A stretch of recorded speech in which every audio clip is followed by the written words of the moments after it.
Lì sali, Margot? Qui salgo 1,5 metri.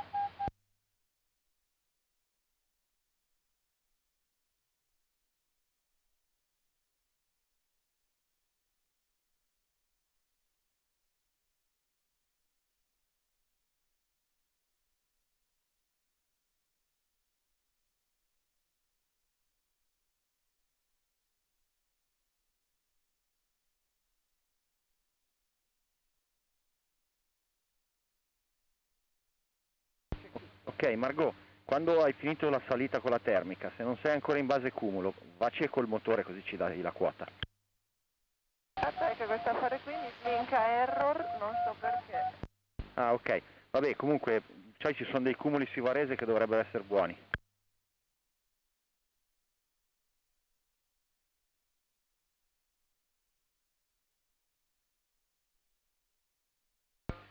Scusa Margot, ti blinka error cosa? Il controller del motore? Allora, premi una volta il tasto, quello sul controller, dovrebbe toglierti il warning.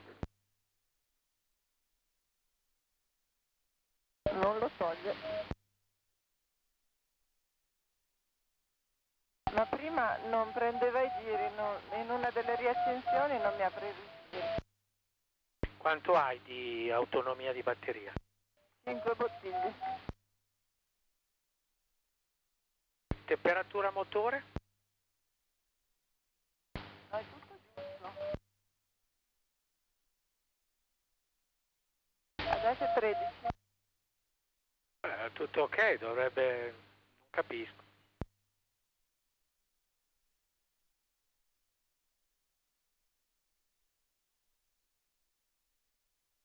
Faccio lavare qui e vado là,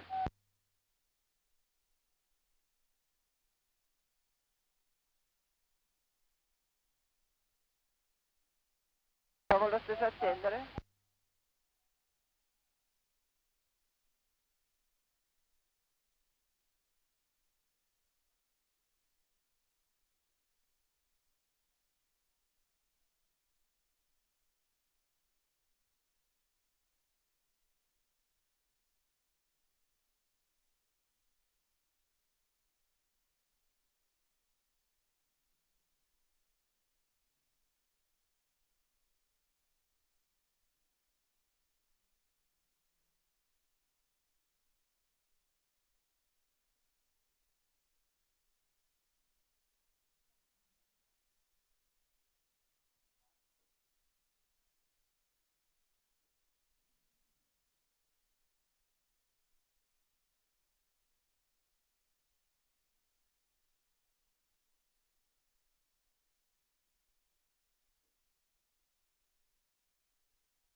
Vado sul cumulo di Varese, sotto il cumulo di Varese. Dimmi? Comunque la base è 1200, 1250. Ok.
base 1300 Giorgio. Ok, sempre coi metri e mezzo. Interrogativo, sempre con quei valori lì? Prima vedere la quota della base e prima sì, era sempre col metro e mezzo. Adesso vado sulla città e vedo quanto va. Ok.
To all competitors, task B for today, and prepare for first launch 14:15. 14:15. Task B.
Giorgio, sono nelle fila per il 1330.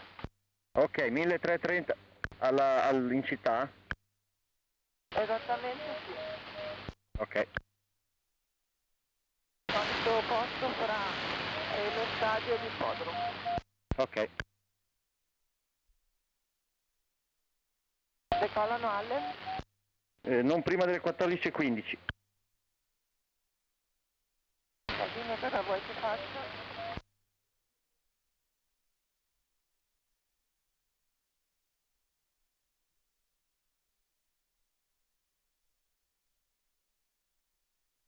Istruzioni Giorgio?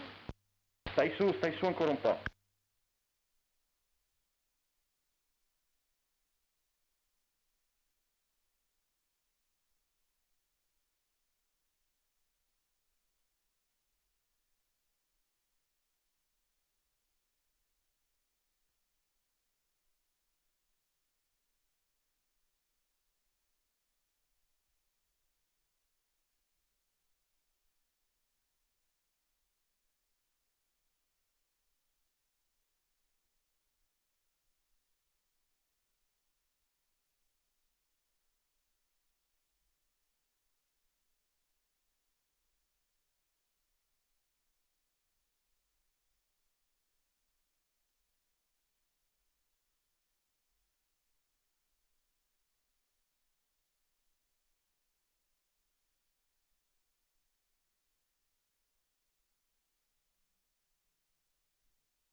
Margot, posizione?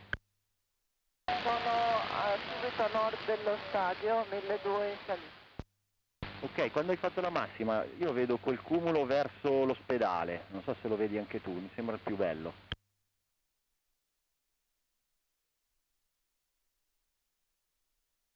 Vado.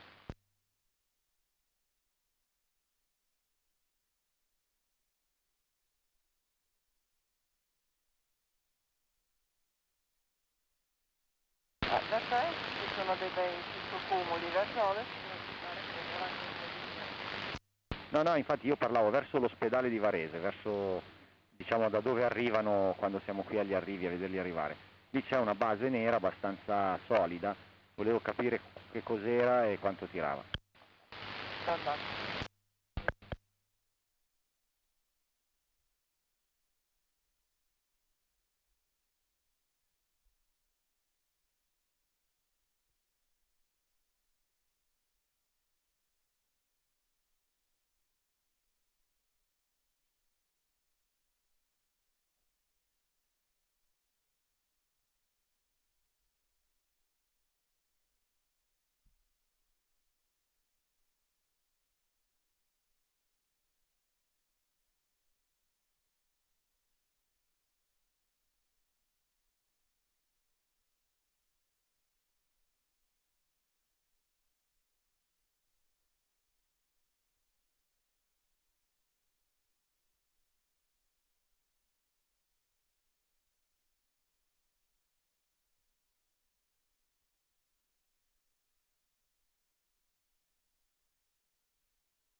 Sopra l'ospedale non c'è niente, quello probabilmente che vedi tu è più a est. Ecco, mi piacerebbe che tu andassi là. Intanto qua la forza è un po'. Ok, immaginavo.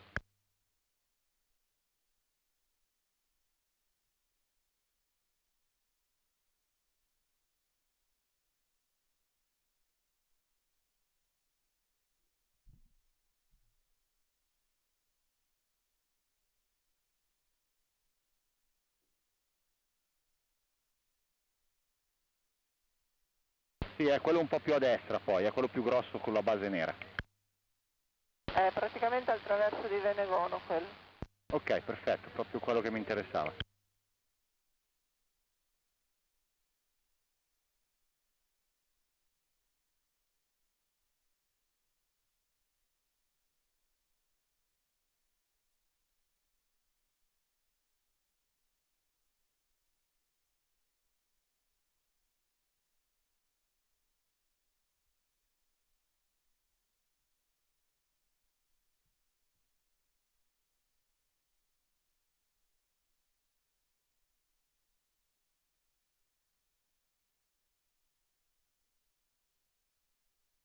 Giorgio, noi cominciamo a scaldare intanto? Cosa? I traini cominciamo a scaldarli? Negativo.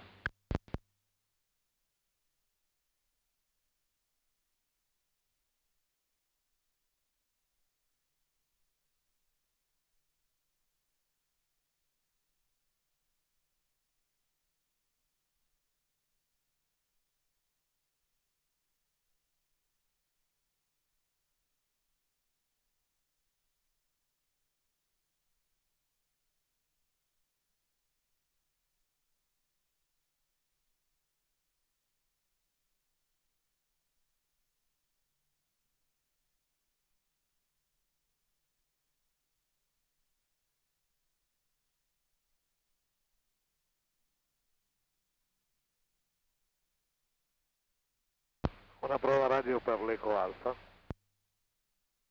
Sì, ma è forte e chiaro, ma potevate aspettare a mettere in moto, perché tanto non so ancora cosa facciamo.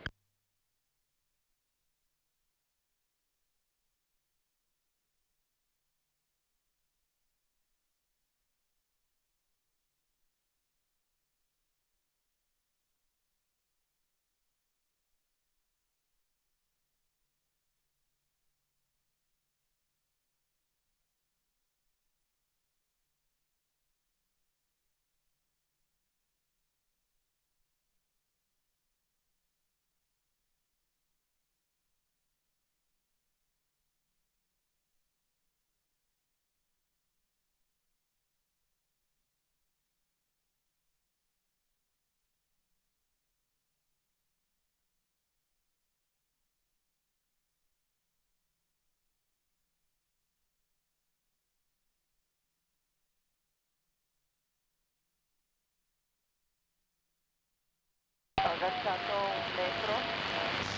Ok, fai la base.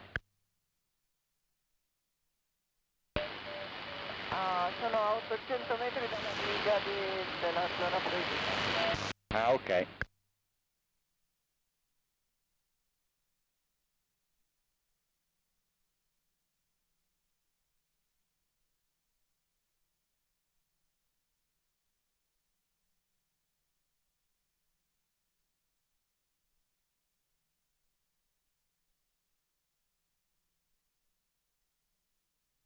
Giorgio?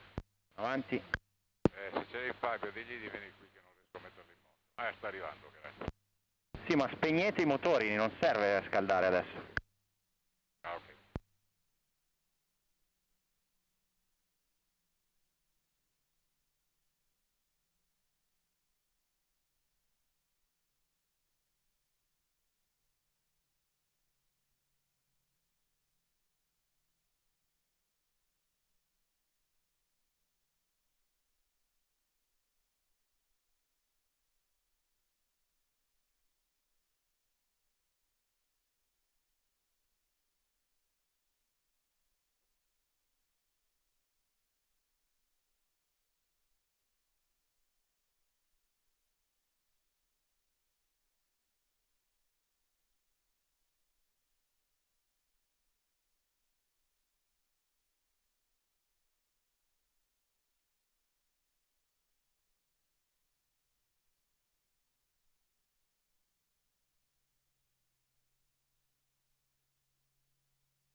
Sono a 1200, non riesco a fare la base, sono 0,5.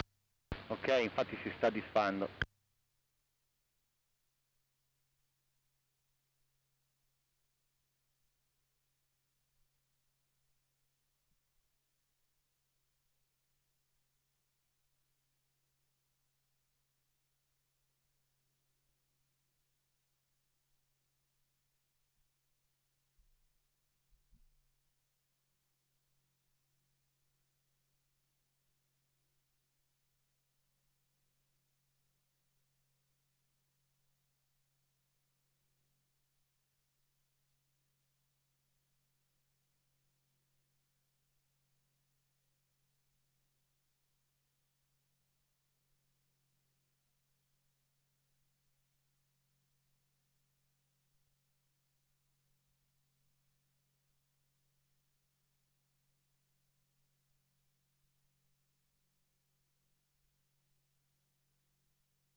fatto la base con uno 0708 1280. Ok.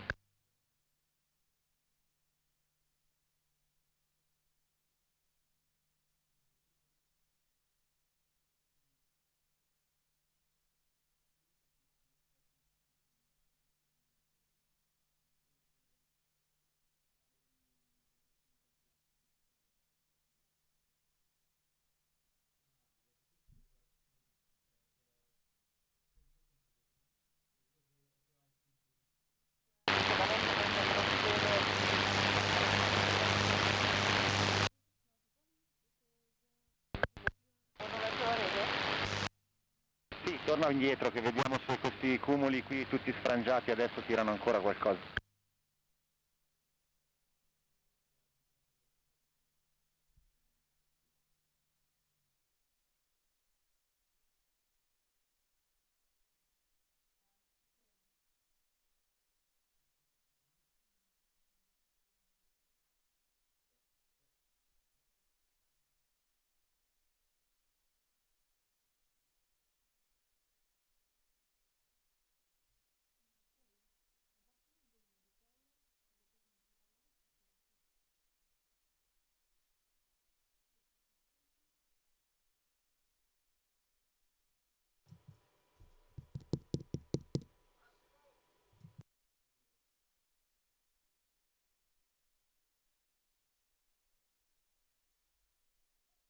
Intendi dire questi cumuli sulla città?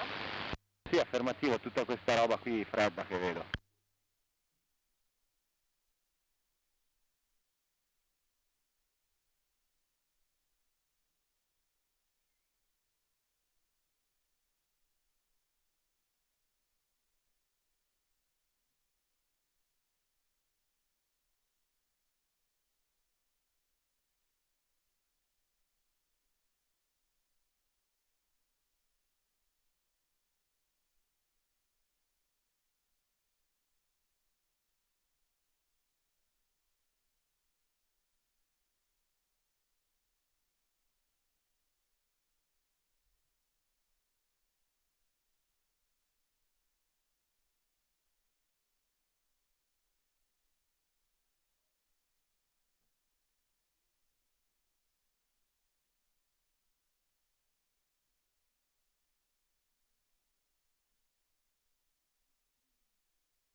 Zero 08 07. Ok.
1320.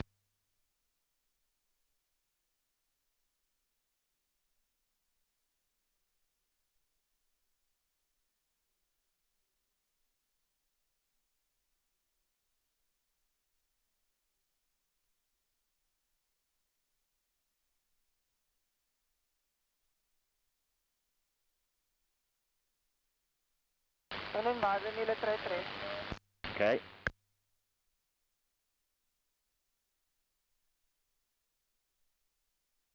Ok Margot, se hai da fare vieni pure all'atterraggio. Ok, dai.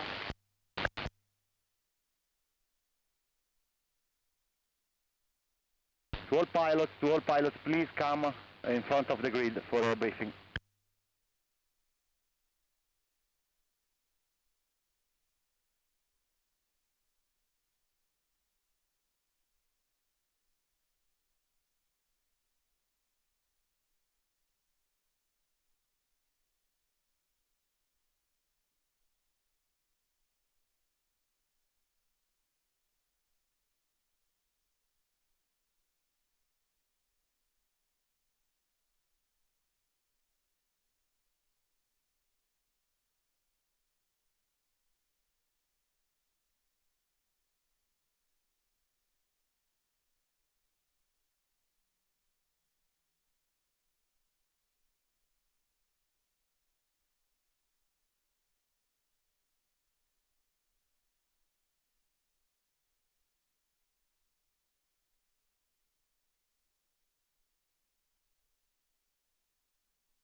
Please all pilots in front of the grid, please all pilots.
Il Golf Oscar entra in sottovento, carrello estratto e bloccato. Roger, qualche nodo da ovest il vento.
Afternoon and welcome to the Sailplane Grand Prix here in Varese in northern Italy. This is day 7 after a fantastic race yesterday with our winners. In third place we had Werner Arman, in second Christophe Rouche, and in first place we had Maximilien Serres from France. Overall, the placings at the moment are: in third place Sebastian Carvar with 29 points, Christophe Rouche with 33 points, and Maximilien Serres with 36 points. So we'll have a wander down the grid and see who we can see. The weather today, not looking so great, as you can see behind me, but up on the hills there is some definition in the clouds, and they're launching shortly and we'll see what goes on. Anyway, we'll have a quick chat with the guys. Well, Christophe here. Hi Christophe, just getting ready. Yes. Yeah. You've had a couple of quiet days. Yes. Can we see a noisy day from you today out in front? Yes, a noisy day. It was good from Team France yesterday. It was a good flight. I was not far away, but it's all the pilots are very good, so it's difficult to be in the top 3. But if I can be again in the points, it will be good. Well, we'd like to see you there. Yeah. Okay. Have a good day. Thank you. Great. Let's see who else we can grab. Peter Panek. He's been just hovering around the points. Scored a few on the first couple of days. Let's see if we can have a quick chat with him. He's got a great dog. I don't know where the dog's gone. But, anyway, sorry. Peter. Hi. Nice to talk to you too. How was yesterday? Yesterday the start was not so fine for me because I was about to last on the start line. I miss maybe 50, maybe 40 meters to the first one. So I was last, as usual, last previous two round or 2 days. But then it went fine. I found my way because firstly I followed maybe 50-40 kilometers. I followed the group and I tried to be in the gaggle, not below. But then I found my way, my thermals, and that was perfect. Then I received some let's say self-confidence, and then I was on the final guy. I beat Uli and Didier with the Ventusis, but I was unfortunately 10th, so it was just before the points. So I hope today I start better and I will be able to let's say hold the goggles or maybe be a little bit before or higher than the others. So that's my strategy for today, because the weather doesn't seem very well. So very important to be today, to stay very high and keep the high, because being low means probably some troubles with the finding thermals, or thermals would be very slow at the level part of atmosphere. So I hope that it will work. We will see. You must have read the script. You've answered all the questions. Thank you very much, Peter. Have a great day. Bye. Right, so who else we can grab down here? Captain Tom we've seen is just about to get in. Let's see if we can have a quick chat with Lawrence here. Lawrence and Susie. You ready? He's smiling, so he knows what's coming. Hello, Lawrence. Afternoon, Sean. How are you doing? All right, yourself? Not so bad, not so bad. So, what do you think of the weather? It looks pretty grim. We'll have to see when we're in the air what it looks like to the east, and we'll have to decide what our tactics will be from there on.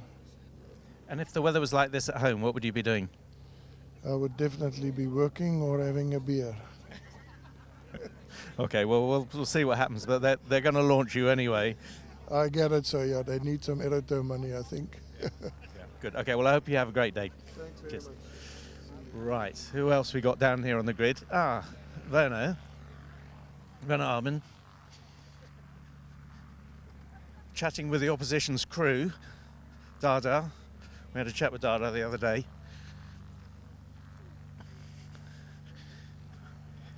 Can I interrupt you all here? Hello, Werner and Dada. Dada, who is your friend? This is a Pingo. And he fly with Roman in the airplane. Is this his tactician? Yeah. This. Yeah. So I think it's very important person in an airplane because Roman is very nervous and so on. So when he is in the plane, all is okay. Yes. So what will your tactics be today? Oh, I don't know now, but I want to win. Fantastic. Well, the weather's not looking so great. Yeah, but I think it will be great fly today. Yeah. Yeah. Okay, thank you very much. We'll just wander around and have a word with Werner. Werner, sorry, just a quick word. Third yesterday, very pleased with that, I guess. Yes, it was okay. Good tactic, I used it. Yeah. And today, the weather? I'm not sure if we will fly, because it looks not very good. But I hope we fly. I can't lose something, I can win a little. That's one of the beauties of Sailplane Grand Prix racing. Yes. And a small disadvantage, my animal is not with me. Oh no! I have shown the sheep, you know it? Yes, I know Sean the sheep, yes. Yeah. But it's not here now. Okay, well, I hope the briefing you've had from your family today to go and win. Yes, will they be want it, yeah. And I have to do. Good. Okay, well, have a great day. See you later. Right, who else can we grab on the grid down here? There's a bit of planning going on down here. Let's see if we can join Didier down here. Is there a bit of coaching and planning going on down here? Oh, you're studying the map. Yeah. Is that task A or task B? It's task B. They changed for task B. Yeah. Okay, so 165k. Right. Anyway, it's like every day. Just go along the valley. Yes. You'd like to be going in the big mountains, wouldn't you? Yes. Anyway, now it's no more possible. But in the first day, it was possible. Yeah. Yes. Well, I'm sorry we can't go in the big mountains. You never know. Tomorrow, maybe. Tomorrow maybe, but they won't set one in the big mountains. It's finished. I think. I didn't understand. I understood it's a bit late. Okay. Well, I hope you're still enjoying yourself. Yeah, it's getting a bit boring. This always the same flying. Backwards and forwards. Yeah. Okay, I'll go and have a word and see what I can do for you. Thank you. Yeah. Sir. Okay, see you later. Have a good day. Right. Who else we got here? Thomas. A quick chat with Thomas. Thomas, do you have a moment for us? Yes. I saw you looking at the JS1 earlier. Yes, it's very interesting, this jet engine. I like this very much. And I think that's even very good for the gliding, huh? Yes, getting home, certainly. Yes. Getting home, certainly. No, I like this aircraft very much, I tell you. It was only, I was looking when I bought the ISG29 to choose, but I choose this one because it has an European, or at that time it has a European registration. But maybe the choice could be, the next choice could be a GS1, huh? Or have one of each. One of each, yes. I think that's too much, but you never know, huh? You never know, indeed. You Yeah, never know in life, huh? And will you be going to Chile this year? Yes. I will send my 15-meter Ventus, and I want to make the qualification for South Africa. Sure. You like Chile? I like Chile very much. Chile is one of the most beautiful countries for flying Grand Prix. It is really nice. And it 10, suits your 9, style. 8, 7, 6, 5, 4, 3, 2, 1. Mountains, strong climbs. Yeah, that's I like very much. And even the rich flying is very nice there. That's good. Well, we hope the weather improves so you get a little stronger thermals here. If not today, maybe tomorrow. Maybe. Yeah, maybe, but today I don't think that it's a good idea to fly. Huh? And tomorrow we hope. But the chance is not very big, I think. Last day tomorrow. Still chance to score some points. Yeah, exactly. I need some points. You're right. Yeah, I understand there's a new club that's been formed. Yes, it's been formed a new 0 Point club here, but because I think this is a little bit a different style of competition here, even different style of Grand Prix flying here, yes. Because it's a very limited region, and so you need to fly in mostly in goggles, and it is not for everybody to fly in goggles. You're clearly a free spirit and want to do your own thing. Yes, I like better to do my own thing, yes. Well, we hope the weather gets better, and we hope you have a great flight, and we'll see you later. Thank you. Cheers, Thomas. Bye-bye. Right, okay. See who else we can grab. Just wander down here. The Chileans are off. I don't know where they are. Uli's over there. Let's see if we can go and grab Rene, and Uli's having a chat, and also Antonio we spoke to yesterday on the commentary. He's going to be organising the next Grand Prix in Chile. So we'll see if we can interrupt them. Right. Hello, boys. Sorry, no, come and join us. It'd be good to have the two of you. I laugh because you laugh, Uli. That's the way it is, always. He's always happy. We've been talking about the next Grand Prix. The qualifier is going to be in Chile. Rene told us a bit about that yesterday. Are you coming over from Europe to fly in Chile? I would like, but this year I promised Gavin Wills help him in New Zealand. That's why I do not go to Chile. I hope there will be a world final one day again. Yeah. But I will qualify next year. I try to be qualified again, because the World Sailplane Grand Prix is one of the most enjoyable championships. The old-fashioned championships are not that championship where you have time for each other. And here we all, the 20 pilots, have fun. And I think also those who are in the surrounding, we have fun. We see more. And also the spectators, you land and they know immediately which mistake you have made. And that's great. That's what I wanted in my whole gliding career, that we can show what we are doing in the air. And that's why I want to support this Grand Prix, also with take part as a member of these great pilots. Indeed, there are a number of clubs within the club of the 20 pilots, and Rene, I believe you're in the 0 Points Club. We were just talking to Thomas about the 0 Points Club. Yes, yes. And last night, over a couple of drinks, I believe you came up with some rules for the 0 Points Club. Can you tell us a bit about that? Absolutely. This is a very serious club. Okay, and if while you are there, you can leave the club, but there are several rules to leave the club. You can leave the club notifying in advance before the control point, and then you have no penalty from the club members. Okay, so you can leave. If you don't notify and then you get points, it's a penalty. 2 bottles of wines you have to buy and open in the prize giving ceremony. But if you notify, you don't notify and you get points, unexpected points, we call, that's cheating. So it's 4 bottles of wine. So we have to make it serious, okay? It's all about fun. Well, I don't quite know whether to wish you luck to get out of the 0 Points Club or wish you luck to stay in the 0 Points Club.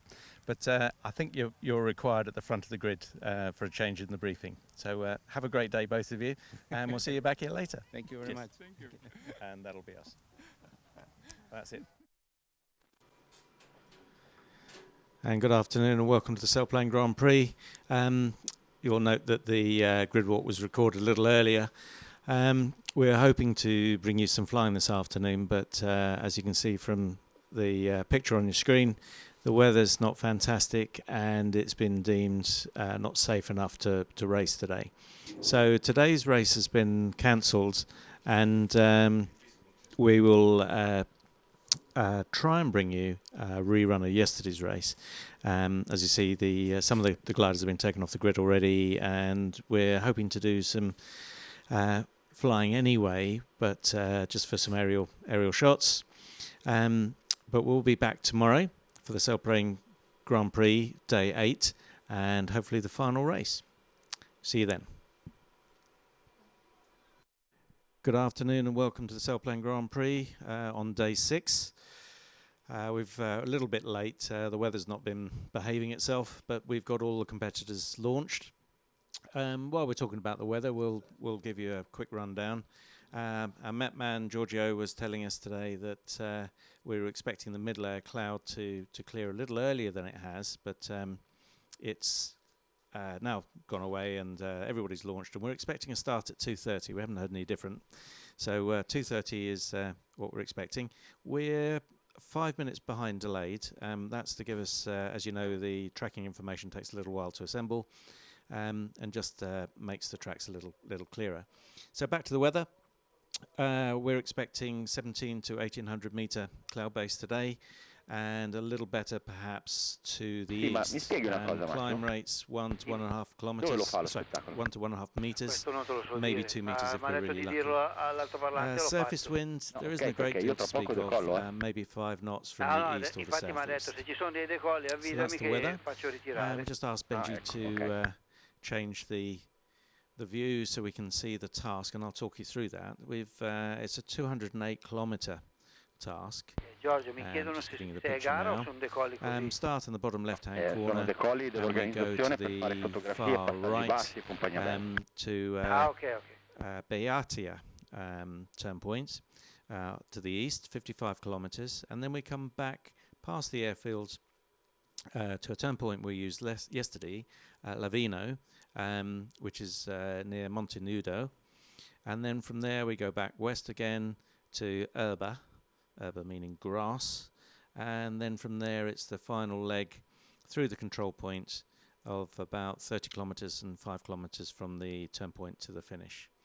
So a total of 208 kilometers. As I say, everybody's launched. The last time we looked, they were all around the 1600 meter mark. We'll just change the view so you can see them climbing. They're on the home ridge at the moment, Competitive Fury, and also they've been out in the valley as well. There are some cumulus around underneath the middle-air cloud, and they seem to be doing okay. Yeah, so climb rates 1500 meters, 1600 meters. So we've got 12.5 minutes to go before the start line opens, and we're joined by Antonio from Chile. Hi Antonio, how are you doing today? Alfonso Soto from Chile. I will be the director of the next qualifying Grand Prix in Chile. Fantastic. Yeah. And when is the date for Chile? This is going to be around from the 23rd of January to the 28th. Yeah. And it's just in the half of the season, the flying season, so we are going to expect very good conditions to fly the mountains. Yeah, and tell us a little bit about flying in Chile. Our club is almost in the middle of the city, but just besides a very good hill where we can take altitude very fast. And from there, we start going directly into the mountains. Probably in only 10 minutes, we are just at the beginning of the mountains. Yeah, and this is just behind the club at Vitacuri. Yes, yeah. This is behind and the club. It's just on the side of the city of Santiago. Yes. Yes, it's called Vitacura is the place where the club is, and that's also the reason for the name of the club. Yes, and it's a really special place to fly because you can fly with the condors. Yes, we have a lot of condors at that date, and just immediately when you go into the mountains, you start flying with several condors. No, that's normal. It must be fantastic. Yeah, it's a very nice place to fly, and that are very high mountains. So the tasks are also into the mountains. So yes, yeah, that's good. And we'll have 20 places for the Grand Prix. Yes. So if anybody out there who's listening wanted to enter, how do they get in touch with you? in the in the web page is planetores.cl. It's all the information, and also in the FAI web page is already the information for the next Grand Prix. We still have places, so we want to invite everybody that wants to be there. We have a frame in Germany to bring the gliders to Chile. We still have a space, so everybody that wants to be there is invited. Fantastic. That's brilliant. But if somebody wanted to come and fly in Chile, but not necessarily for the Grand Prix, can they still come and fly in Chile? Sure. And every year we are receiving pilots from Europe that just go there to fly, and sometimes they fly some days in our club, and sometimes they take their gliders to the south of the country to fly in Bariloche, and also go from Chile to Argentina, flying their gliders. So it's very interesting to fly waves also in summertime there. Fantastic, Antonio. Thank you very much indeed for sharing a few thoughts about the next Sailplane Grand Prix in January next year. I know you're busy crewing here, so I won't stop you. I know you've got a few things to do, but thank you again for joining us. Okay, thank you. Thank you. Great. Thanks, Antonio. Here we are, 9 minutes to go. The competitors are just to the east of the start line, climbing over the flatlands, which is a little unusual, although our two pioneers, Kai and Ricky, are doing something different over on the Monte de Fiori. Lots of visitors today in the control room. But, what we'll do is just go through some of the results. So yesterday's race, very exciting. We had Lawrence Hudrian, who gave us a great deal of entertainment, came across the line first, but unfortunately he wasn't the winner. He was a little too high and a bit too fast at the start. Bearing in mind the start line height limit is 1,500 metres and the speed limit is 170 kilometres an hour, and he managed to break both of those. And not satisfied with just breaking both of those, he was also a little bit too low at the finish, so he ended up with 60 seconds of penalty points, which knocked him back down to 5th place. So our top three from yesterday: Sebastian Carvalho in 3rd place, 2nd was Uli Schwenk, and in 1st place was Christophe Rouche from France. So that's changed the overalls a little. Before Giorgio Galetto and Max Sayers were in equal first. Now Max, having had a pretty reasonable result yesterday, is now top of the pile with 26 points, and Christophe Rouche is in 2nd place with 25 points, and not far behind is Sebastian Carva with 23 points. Roman Mercek is in 4th place with 22 points. He made a bit of a mistake yesterday. You may have seen on the final run, he took a couple of turns when he probably didn't need them, and we were talking to him earlier on the grid, and he said it was a big mistake, and actually in points terms it certainly was. He ended up down in 6th place, and he could have been 1st or 2nd, so real shame for Roman. As we were talking about again on the grid, that it's okay to make a mistake as long as you learn from it. Making it twice is that's really stupid. But so he's hoping to avoid that. Yeah, we just had a comment. Apparently the sound was a little bit duff earlier on. Sorry, duff is a very English expression for not very good. I have to keep correcting myself and come up with international English. We've sorted that out now, and for those of you who want to watch the grid walk again, we know we've got lots of fans of the grid walk. We'll record it and broadcast that later, so you've got that also for download as well. If you haven't seen some of the other video clips on the website, please do take a look. We record just about everything, some of the live stuff, and also some of the other bits and pieces that we've caught during the day. So if you don't have time to watch this while you're working, you can always try and catch up a little bit later on. So just coming up to 6 minutes before the start, the competitors, they're not over the flatlands and they're not over the hills. It's a bit odd, really. They're all together, all around the 1,600 metre mark. Actually, Antonio's still with us. Antonio, the scenery here is a little different from Chile. How does it differ? Well, this, since what I have observing during these days, this is a flight in the Piedemonte, which is like a pre-mountains, and here we have the real mountains about 60 kilometers ahead of this point. In Chile, we have the mountains immediately, and since it's a very deep mountain, there is almost no Piedemonte. Yeah. So, and the Piedemonte is mostly like flatlands for us, and so that's the main difference. And the real fire is in the mountains. You've got two competitors here from Chile, Rene and Carlos. They're not doing quite so well as we would expect them to do. Is it because we're not right in the deep mountains? Yeah, but also I think it's since I have been talking with them, is the appreciation of the terrain. This flying in the Piedemonte is not what they are accustomed, and so they are not used to fly that. And also, I think it's a problem with to be used with the gliders. Carlos mainly is flying an SG-29, which is new for him. Yes. We don't have ASGs in Chile, so they are accustomed to fly Ventus. So for René, it has been much easier to get used to the glider. Yeah, it's a real shame. We're talking to the boys on the grid. They're still very upbeat and they're enjoying their flying, and they seem to be learning a little bit more each day, and they're getting closer and closer. So we hope we'll see some points from them today. Well, they are expecting the same every day. They are learning, but also the guys that are in the first places, they are also learning more and more each day, because the met conditions are different probably at this time of the year.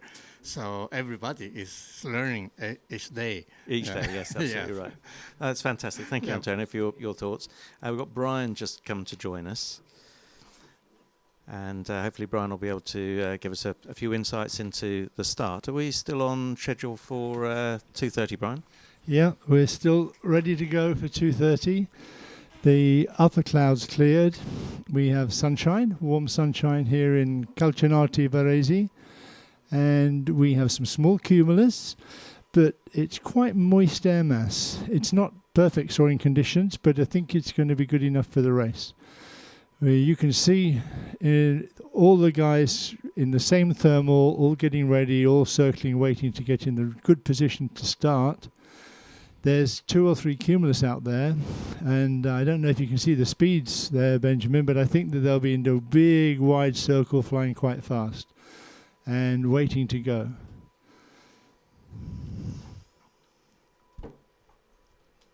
Unusual choice of where to climb, Brian.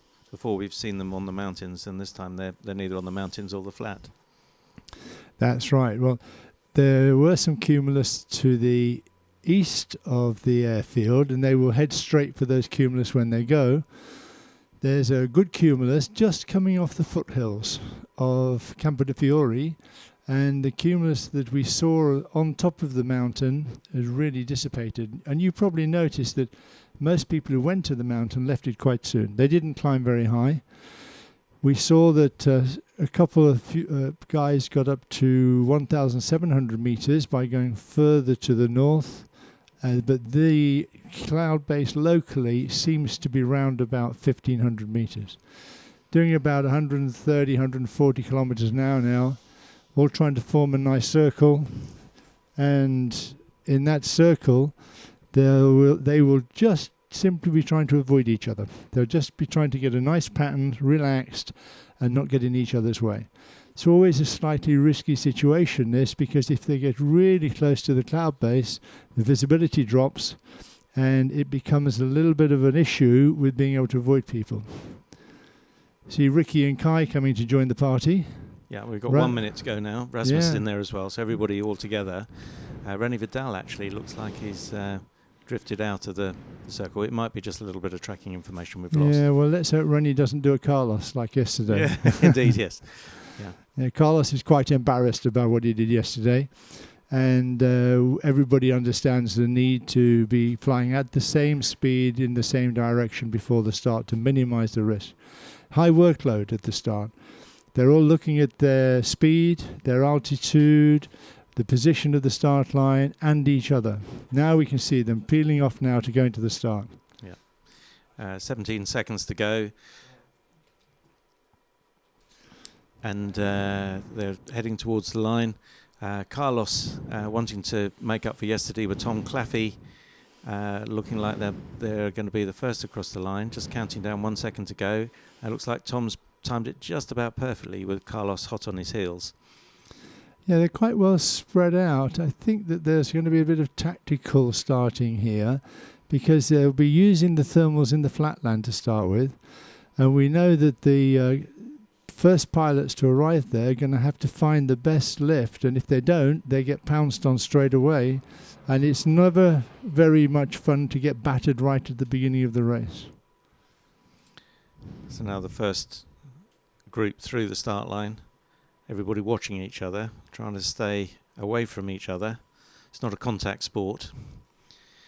First leg is 55 kilometres, and as Brian says, we're looking to see whether there's any kind of split, and Rasmus has decided that he wants to turn left towards the hills. Tom Claffey is 160 kph, is what you'd expect. Well, he's going quite slowly, Tom, and everybody is, because they're not that high, you know. The ground's 250 metres.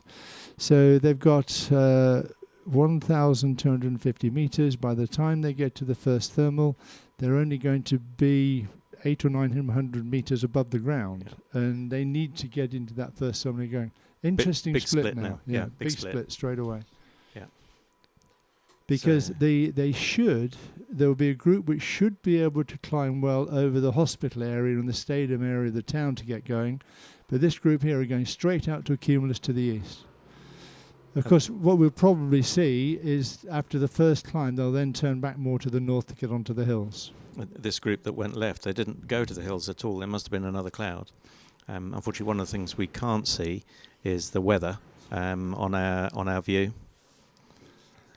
That's right. There are cumulus out there. There's quite a lot of upper cloud drifting in from the north, from the Alps. We're really hoping that that continues to break up, and that so we will be able to continue the race right to the end. Yeah, it's quite challenging in here today. We've got a big group of people come to see what we're up to. Just trying to work out whether this group has actually stopped the second group on the north side of the track. Benji's just going to give us a view. No, they're just coming back in line with the leading group now. Yeah, that didn't work, so we'll try something else. Yeah, quite right. Tom's not going to mess around, is he? He's in the 0 Point Club. This is true. Yeah, he's going to want to go for it. So he's not going to hang around. He's going to try and prove something today. And it's good to see this track is working today. We had a bit of a problem with it yesterday, and so we didn't know where Tom was. But we can see he's clearly out in front there. He'll be happy with that. He'll be gunning it down to the first clouds, saying, "Okay, you guys, let's make a race of this right from the beginning." Who's in his gaggle then? Yeah, it's Didier and Carlos, Kai, 3 or 4 of the 0 Point Club, actually. Yeah, maybe the 0 Point Club are going to see if they can go off on their own, but that's not a good tactic, I'd have thought. Yeah, there's a long way to go yet. As I say, this first leg, 55 kilometres, and a little bit of a recap. The start was reasonably timid, but we saw Carlos, Tom, Didier and Max go through the line together. Max and another group went left out of the start line.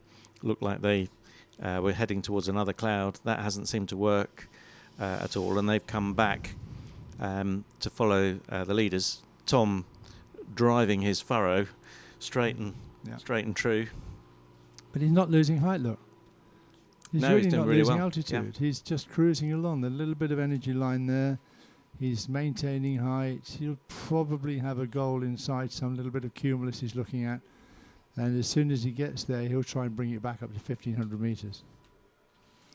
Wow, what's going on behind here? There's a group who decided to stop and climb, and they're high actually. Werner Hartmann just gone through there at 1400 metres, Roman at 1500 metres, Max 1500 metres. It was interesting talking to Max earlier, just before they launched. He wasn't expecting to be in the lead at this competition. He came here to gain some experience, and he finds himself out in front. That's right, and he was feeling quite nervous this morning. When I was talking to him on the grid, he wasn't looking as relaxed, because it's always the same. When you're in a competition and you're in 4th, 5th, 6th place, you've really got nothing to lose. You've just got to go and get on with the flying, enjoy yourself and do well. When you're in the lead, you've got something to lose. And the pressure is much greater than people think. Max is a young lad, he's not much experience, so he's probably feeling the pressure now. And for the first time in his life, he's winning in a world championship.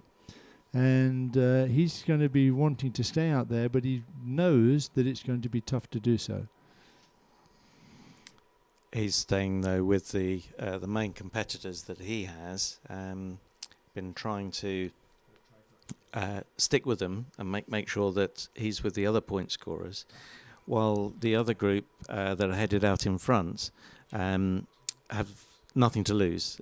One of the brutal things about Sailplane Grand Prix racing is there's 10 points to go for the first 9 places, and below that it's 0. So it'll be interesting to see what happens. So the leading bunch now have found a thermal. They're all climbing now. They're 1,200, nearly 1,300 metres. Meanwhile, the group behind have stopped their climb, and they're now heading towards this one.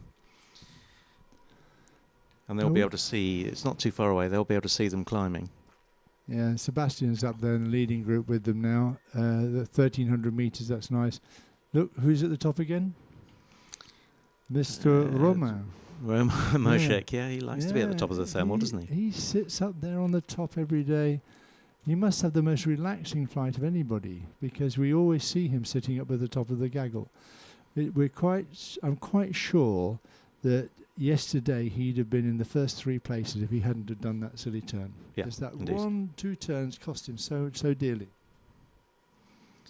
So the chasing pack coming in to join this gaggle, and we'll have everybody together. Although Christophe Abadet, who did very well on the first 2 days, he's been pretty quiet the last couple of days. Looks like he's striking out on his own to the north. Yeah, he's in the Didier situation at the moment. He's got to do something different to get on the board, but he's really out of contention now. It's been very difficult for him to get back up to the top. What we will probably see as this leg unfolds is that Sebastian and Romans and maybe Giorgio will stick together. They won't lose each other. They'll be playing cat and mouse, and they'll be looking for that moment towards the end when they can just pull ahead. A little bit like the last couple of days of the Tour de France now, when the important thing is just to maintain enough lead to be sure that you're in there at the end. So they're now all peeling out of that thermal. Thilo leading the way, Uli Schwenk just behind him, and Ricky Brigliadori, who's been doing his own thing up till now, sticking with the pack. Didier came out of that thermal, and I'm not too sure he was had a picture of where he was going. He actually made a big dogleg out of the thermal, so that'll have lost him a little bit of time as well. They're progressing pretty well. I think what sort of speeds we got bench they're cruising at. They look as if they're flying very positively. They're confident about the conditions. The speed you can see now, 172, 170, 180. It's not fast, but it certainly isn't an underconfident speed. It isn't a fast racing speed. It reflects the altitude, really. If you go too fast, if you push too hard, when you're at this sort of altitude, very quickly you're near the ground and you're getting low and you're in trouble. If you slow down a little bit, you extend your glide quite a lot, makes it much easier, much more likely to find the decent thermal. Well, they're coming over, so there seems to be a natural route here. There's a line of hills just coming up, and yesterday we saw them follow the same route and pick up a line of energy along this before they across the bottom of Mount Como, Lake Como. That's right. That little range of hills before Lake Como is where they want to get a climb to cross the lake onto the mountain you can see on the other side, which is Monte Bisbino. And that looks like a really nice place to climb up again. They'll need to get 1,300 meters, 1,400 meters here before they push on to that point. Because it may be there's a little line of cumulus along here. Is Thilo going on? Thilo's decided to keep going? Thilo's missed it, and the others have stopped to turn. So this will be quite interesting to see if there's a really good climb and Thilo's missed it, or whether actually it's a weak climb and Thilo can go on and find a better one further down the track. Yeah, the one thing which we're not seeing is anybody going onto the hills to run the hills, and this is almost certainly because there's no wind. We've got almost no wind out there, and the hills themselves won't be functioning in a way that allows you to pick up energy as you just fly along. So you'll have to stop and climb. So there's really not a lot of advantage in making the big detour to try to get the energy line along the hills. As the temperature rises during the day, that might change, but I don't think we're going to see a ridge running type of flight. We're going to see very much more direct and finding thermals over the flat ground. Well, it's not flat, but over the smaller hills you can see in the valley there. Yes, interesting decision being made here by Thilo. Maybe he just missed the thermal. Well, he could be. He went through it and he didn't like it. If there's a lot of gliders in it, he might have thought, well, you guys can play there. I'm going to go play on my own. I'm going to see if I can find something a little bit better. He pulled off that 2.5 meters a couple of days ago. He did indeed, and it really pulled him ahead. Yep. And maybe he's feeling lucky at the moment. While we're watching this, if you've got any questions, you can send us your questions to SGP Varese on Skype. That's our Skype chat channel. We can't take any calls, but we'll take your text, and that's SGP Varese. And we've had a couple of questions. The first one for you, Brian, is why aren't we setting tasks deeper into the mountains? Well, it's really a function of the cloud base. To go to the west of Calcinati, you need to have about 2,000 meters cloud base. The principal problem is that as you go to the west or the northwest, you have to cross the large lake. And when you cross the lake, if you get to the other side and you don't climb, you have to come back again to find a landing place. So to get it across safely and into an area where there's a landing place, then you need to have at least 1,900, 2,000 meters. And we're not seeing those sort of cloud bases. And there is another reason. It is September, it's late in the season here, and we structured the races here, the circuits, to be over these low hills because we can fly this area in almost any conditions quite safely. It's quite different if you go into the mountains and the conditions aren't so good and you get into some of the valleys there and don't climb. It's going to be really very tricky indeed. And we saw Thilo just run along that edge, and he did in fact find that 2 meter climb better than the previous climb the other guys had stopped in, and now they're all streaming in with Thilo at the top of the pile. Good on you, Thilo. You see, if he was feeling lucky and he did it and he pulled it off. That's what sailplane racing is all about. It's actually being confident, making the right decision, taking the action, and if it works out for you, benefit from it, and if it doesn't, well, you just have to pull it back again later in the flight. It also makes Thilo feel good. He'll be feeling good now because he went under the bottom of the gaggle and last thermal and he's now on top of it. He did it himself, although Sebastian managed to trickle in there, and he's just a fraction above Thilo and Rasmus, who was doing very well. Yeah, well, the same group at the top as we often see. Sebastian will be sitting on the top today, best you can. Oh, look, we've now got the rest of that group have decided not to stay in the thermal, but to run onto the mountain, Mount Bisbino on the other side of Lake Como. Actually, it could be Monte Bisbino. Yeah. Giorgio will be here soon, and Giorgio will give us a rundown on what he thinks the route's going to be, and once they've taken the turning point. So we've got an overhead shot now of. I'll give you an idea of how far they've got down this first leg.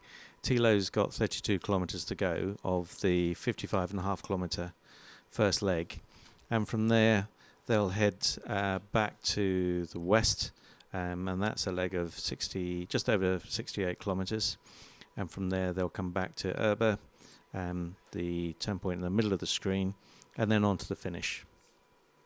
So quite a lot of racing to do yet. Beautiful view, crossing Lake Como. Kai's out enjoying the view on his own there. Everybody else is running on the hills. Ricardo's there. He's the local guy. He flies in the club at Alzate, which is nearby. He knows these mountains better than anybody, and he'll be feeling confident about what he sees ahead, I'm sure. And whereas the other competitors will be just slightly concerned about exactly where they should go, although they have flown here a few days, Ricardo won't. He'll be really positive about what he should do now. So the first ones have got to the mountain, and Ricky's taking a turn. We've got Lawrence Houdry there, our first over the line yesterday. Thilo again pushing on further. Actually, he's running along the spine and climbing. I've seen that before. Yeah, well, that's good. There's thermals off both sides. If there's a little bit of a breeze coming up off the lake and another one on the south side, Thilo can run in the energy on the top. But the climbers are climbing well. But if they climb right up, they'll lose that energy line because they'll be above it. And people have spotted it now and decided, yep, Thilo's running well, we'll go with him, and we'll try to run along. It's good to see that the group that were just behind are now pushing ahead here. Kai's going to try and jump over the hill onto the south side, I suspect. It's pretty high, that mountain. I hope Kai knows what he's doing. Yeah, I think he's just about level with the top there, and so he'll probably just be able to slide over the top and along the face of the mountain. He's nearly 1,300 meters, so he should be fine there. Look at Lawrence go. Yeah, Lawrence has really got the bit between his teeth. I think he's found out that exactly how to fly his glider in these conditions. I think the first few days he's not familiar with flying these conditions at these sort of wing loadings, and he had a little bit of a struggle with the thermals. With this air mass and this heating that we get, now that the upper cloud's broken, the thermals are round. So Lawrence called them crankshaft thermals before. You do 2 turns in the lift, then you lose it, 2 turns in the lift, and then you lose it. Yeah. And what causes that, Brian? Well, it's because the air was a little stable, and when it's stable, the thermals are made simply by the heating of the ground. And so that isn't uniform, and so there'll be areas which are heated up more than others, and you'll get little bits of bubbles of air that are stronger. In these conditions, the air is a little bit less stable, so once it starts to rise from the ground, it forms a more uniform shape as it goes up, and it's deeper, which means that it's much easier for us to gain altitude in the sailplane. Well, we've got a fantastic view that Benji's given us. The first 4 competitors just running along the ridgeline here. They've got about 25 kilometres to run now. They can use the mountains for a fair bit of this, and then we'll have to go across a flat area at the bottom of a lake, and then find another mountain to climb on. Yeah, well, there's always another mountain. Well, you've got to be above it, though, to make the best of it. Didier's up for it today again. He said to me yesterday that he would be much happier if we're flying in the big mountains, which I think everybody would agree with, if we had the right sort of conditions for that. But in reality, racing is racing. You race in the conditions that you have. And we have really good racing conditions here. We have slightly variable conditions, interesting decisions to make. Nothing's straightforward, but it's good enough that people can keep going all the time. And it's not weather dependent, the outcome of the race.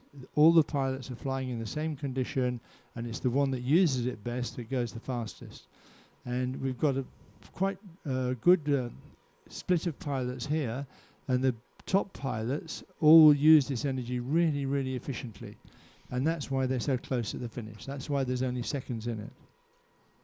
So Thilo's followed that ridgeline along, found a thermal at the end of it. The rest of them that were with him have joined them. the chasing pack who are climbing have finished their climb, and they're now running straight towards the area where the other guys are climbing. Do we call them a pack because it's like a pack of wolves hunting you down? I think it's just my local vernacular, Brian. They're already 1,700 meters and stopping to climb again, so it must be pretty good there now. They're getting that sort of altitude. It's interesting. Where would you want to be, Brian? Would you want to be out in front a little lower down, or would you want to be with this pack here climbing? Well, I think it depends on your position in the field. I think that if you're one of the top 5 or 6 pilots in the contest, I think I'd want to be with the others. I think I'd want to be in the pack. But if you're not, or if you just want to really do something today, I think I'd rather be out in front. Mostly because it's more comfortable. When you're flying in a group with all the other gliders, it's much less enjoyable because a lot of the time you're concentrating on keeping a good position relative to the other gliders and not getting in each other's way. This isn't like Formula 1. If you touch, you don't get a puncture. If you touch, you don't lose a little bit of your front wing. If you touch, you're in dead trouble. Because these gliders, they're not fragile, but they're not designed to bump into each other. And two gliders touching in this sort of situation could have absolutely disastrous results. So the pilots are putting a lot of effort into making sure they keep a good separation from each other, and they know exactly where the other guys are. One of the other questions we've had is actually somebody who's new to gliding, and said that they're watching this for the first time, and it appears to be a bit like a cycling race, and there is a peloton, a group or a pack that are being controlled. Who do you think is controlling the pack? Well, I'm not sure the pack's being controlled. There's a sort of tendency in this type of racing for the pilots not to want to take a risk, because you sometimes you don't win the race, you lose it. And if you can get in a good position, it's yours to lose. So if you're with other good pilots and you get in that position, you don't really want to take any risk. You don't want to push out in front. You don't want to get low. You don't want to give the others a chance to pass you. Nobody slows down, but people are just a little bit more cautious about pushing on ahead. Thilo's made a break for it again, and so's Lawrence. Heading out now. I think this is the valley near Lake Como, is it? Oh, sorry, they've just gone past that. This is the next valley on. So they'll be coming on to Monte Boleto. Yeah, there we are. We can see it off in the distance there. Beyond it, the plain. A Bergamo plain. Yeah, and that's about the limit of the task area. We go on to, if we go on much beyond Albenza, then there's sometimes a change in the conditions, and it can be more cloudy with a lower cloud base.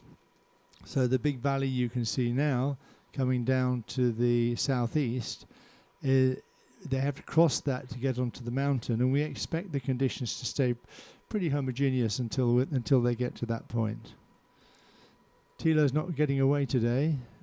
Few people falling behind now. They're getting left.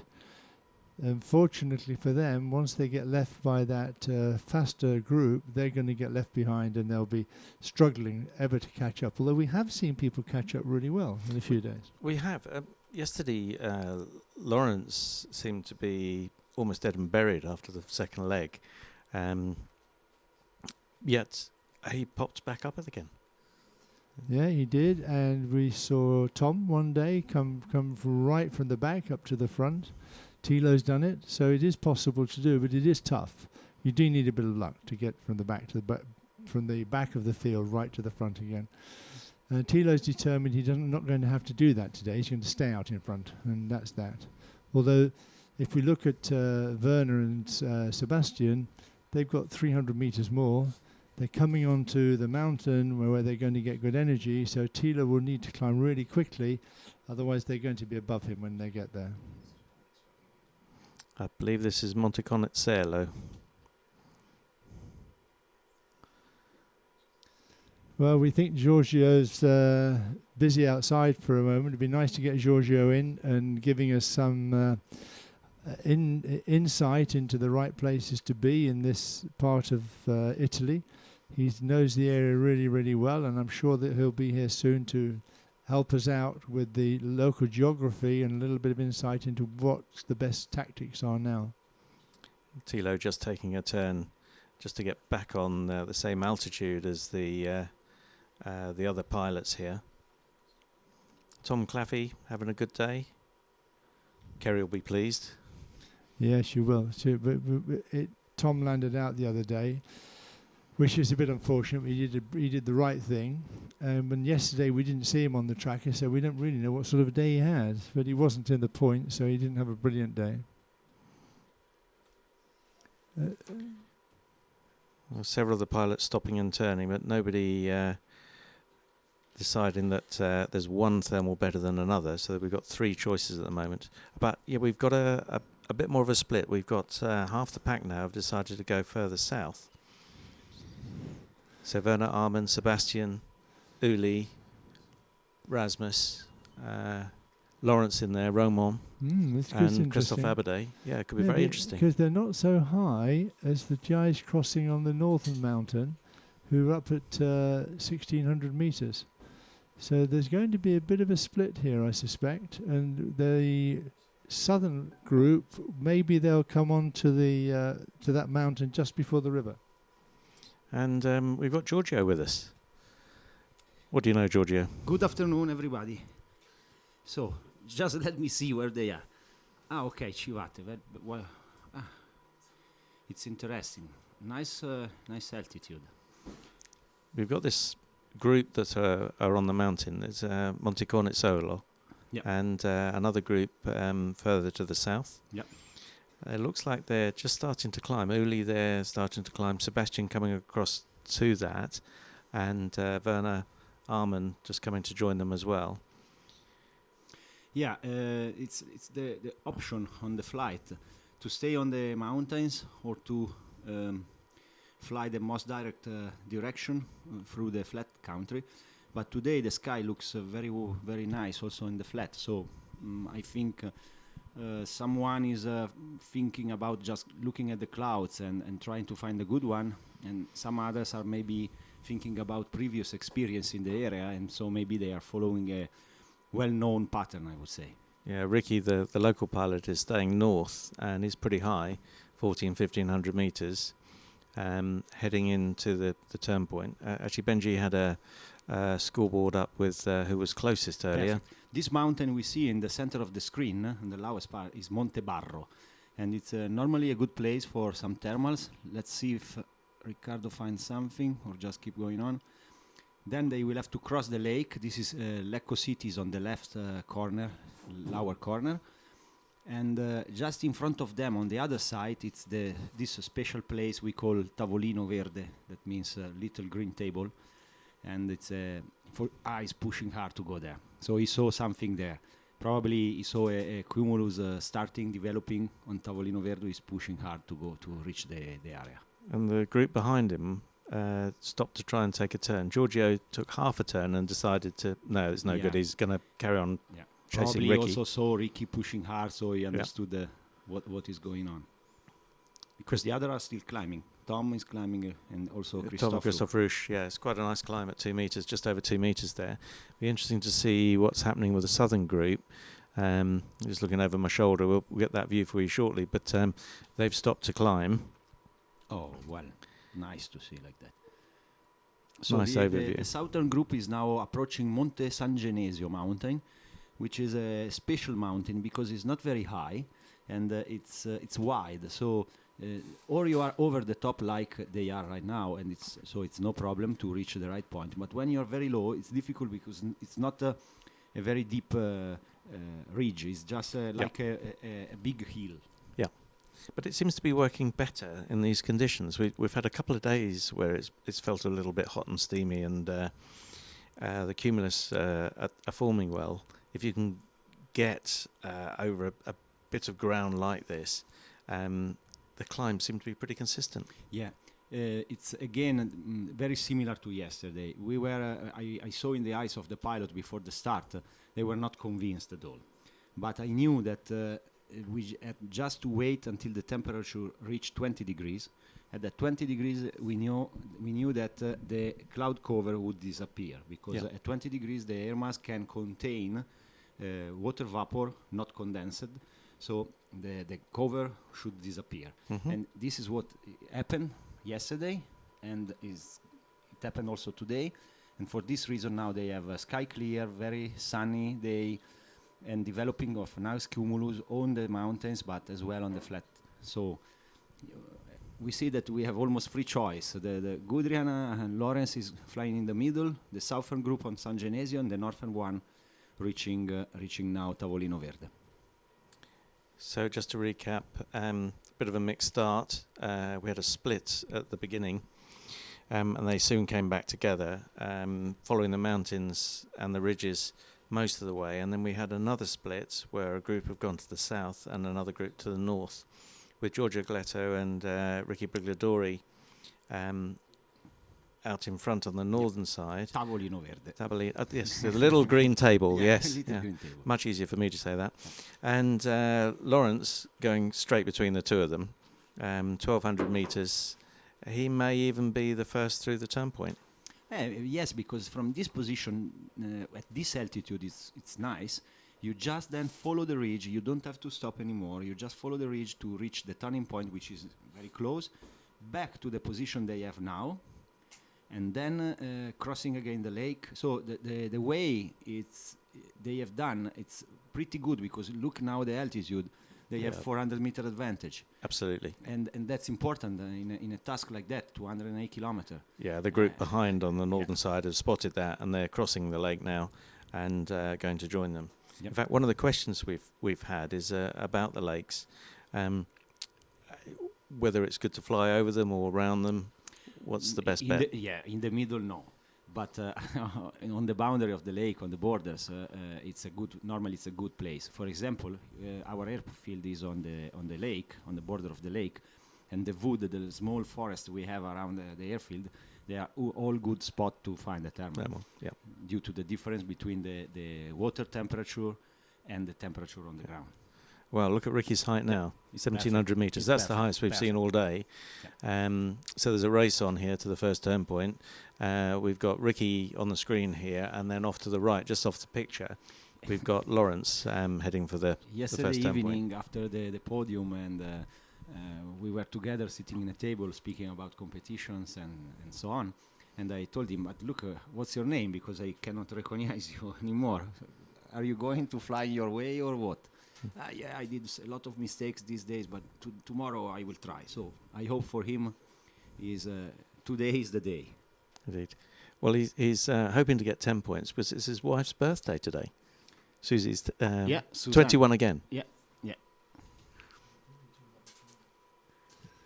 Okay, it's really, really interesting now, because we've got the group of top pilots, Sebastian, Romans and Max, all sitting in one group together, a little bit lower and a little bit further from the turn. And it's fabulous to see Ricky and Giorgio pushing along the hills and the slightly different route. Of course, they'll probably all come back together, but very nice to see that Ricky and Giorgio are up there together at the front today. Yeah, it will be interesting, because normally a pilot that found a good thermal on the way to the turning point, it's pushed to go back to that point. Yeah. So for Ricky it would be go back to the north, for the other would be to go back to the south. We will see if when they met together over here, what they are going to do. Or even stay in the turn point, because it looks like Lawrence found a climb, and Ricky's just taking that as well. The group from the right are also coming into that climb, and streaming in from the northwest is the other chasing group from the north.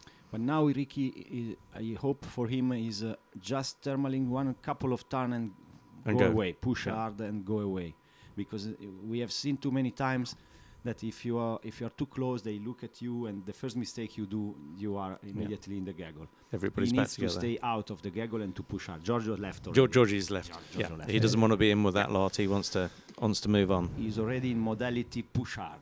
Yeah, and he's going straight back along onto that hill which they ran in. He should run through with some good energy. He'll be caught if he doesn't, but we can see ahead now where he's heading for. He's going to see what he can pick up along that edge there.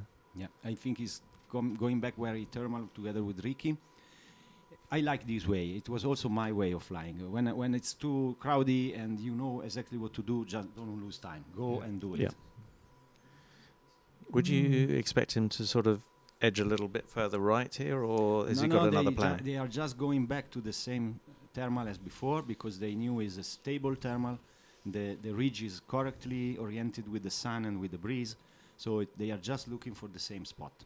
And he can probably see a cumulus on top of that. He's probably thinking, all those guys can play together. Ricky left, but other way.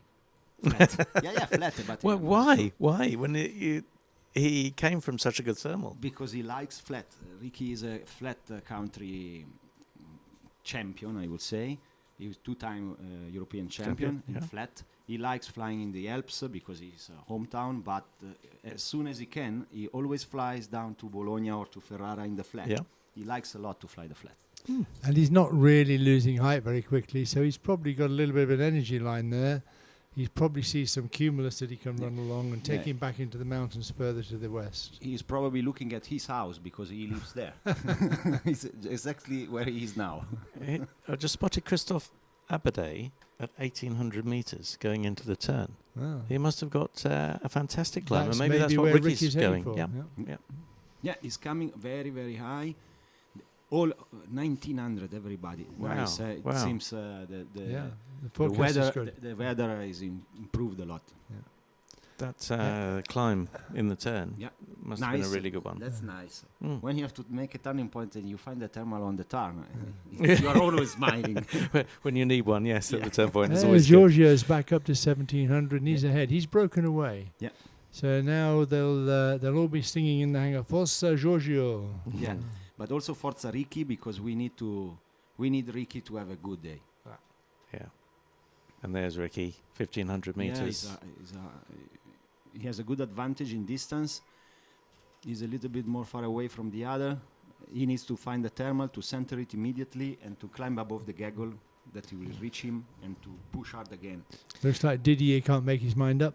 Yeah. Is he going to go to the hills or is he going to go with the others? Yeah, another split going tricky. Amman, also Werner is choosing another way.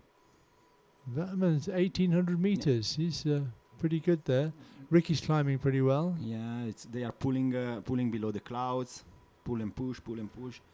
The main thing is not to go low today. Today it's not the day to go low, because they need to stay in contact, in touch with the clouds, and they can, with this kind of glider, you can keep going on. Maybe not very fast, but you make a lot of kilometers. You need to keep the altitude. There's quite a bit of indecision here. They are splitting a little. They are splitting up a Max bit. and Seb are sticking together. Look, maybe Max has decided it's his day to sit on Seb's head, and say, right, I'm going to play that game. I can do that as well. Ricky, nice. It looks like he's got a climb there. Yeah, 1,700 meters. He will not stop. I'm sure he will not stop now. This leg's 68 kilometers, or just over, back up to a turn point we saw yesterday, Laveno. Yes, that's easy for you to say. Yeah. It's good they left already San Genesio Mountains, and probably they have a good sky in front of them, and they need to choose where to go. Ricky point at the moment seems to be, Ricky idea seems to be the most effective at the moment. That's a great view. Yep. Because Giorgio is okay, he is reaching Cornizzolo Mountain, where probably he will get a lift, but he has to fly more kilometers. Ricky is just on track, just south of the track, and with this altitude is in good position. I'd put my money on Giorgio. I'm not a born mountain pilot, but I would want to be in Giorgio's position now. I'd feel much more comfortable if I had all those hills in front of me. I knew where to look for the lift, and I stood a better chance of the energy. Yeah, but you know, Giorgio is a mountain pilot. He likes mountain over any other thing. So it's he's pushed. His character push him always to try to stay on the ridge. He likes to pilot the glider very close to the ridge, and he's very good at doing this. Benji just giving us a view from Giorgio's wingtip, so we can see the train in front. And the turn point they're aiming for is the one on the far right, at the top right-hand corner of the screen. Ricky's got 54 kilometres to go. Giorgio just a little bit more, 55. Giorgio's he's pulling up there. He's getting a good bit of lift as he comes onto the mountain. He's coming back up, and we can see that he's almost the same distance. There's nothing in it between him and Ricky, but he's in a good position now because he's got the nice energy line to run down. And Werner and Didier have obviously seen that and have come across to join him. Yeah, you will see that Ricky will slightly go to the right to reach the Bollettone just at the beginning of the ridge, at exactly at the altitude he need, and I'm quite sure that he will get a good thermal at Bollettone mountain, and then will fly fast to the other turning point. Giorgio made it from Monte Cornizzolo, that is before. Now he will finish the ridge. Here is where just on the right lower corner, this is the place where all the paragliders are jumping, because it's a big club of paragliders over there. Yeah. Probably there are some paragliders. Look, Giorgio is thermaling. And from this point, he will reach again Monte Bollettone. Ricky made the shortcut. And he's still ploughing on. Yeah. Which speed is doing? He's doing 100 kilometers.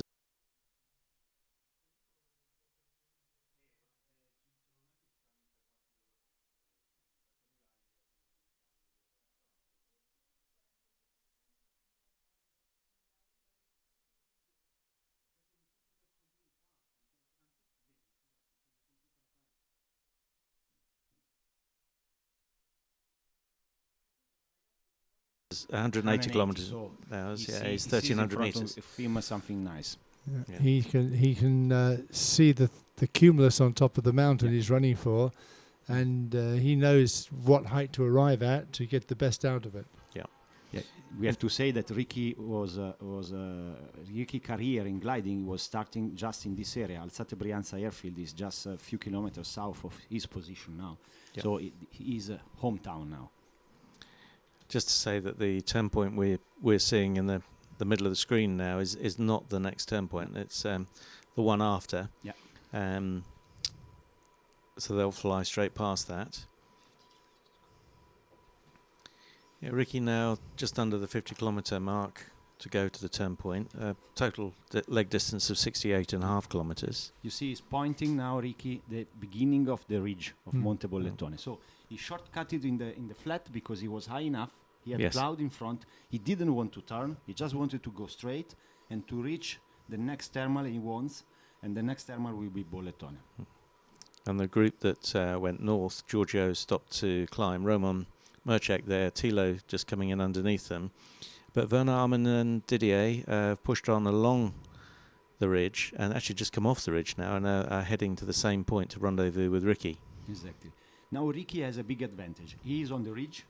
He is not very high. He has the ridge in front of him. He needs to climb, but he is alone. So he can do whatever he likes. He gets the thermal, he center it, and he start climbing. All the other, when they will arrive, they are all together. They need to have a little bit respect together with the other, and so they are not so comfortable in centering the thermal. Ricky has the advantage at the moment, but he is alone, and he needs to find alone the good thermal for him. Beautiful view. Must be very nice for Ricky there, just to have a nice clear sky in front of him, the mountains, a few cumulus, and know that all the others are behind. Great feeling for him. We make him feel very positive about the rest of the flight.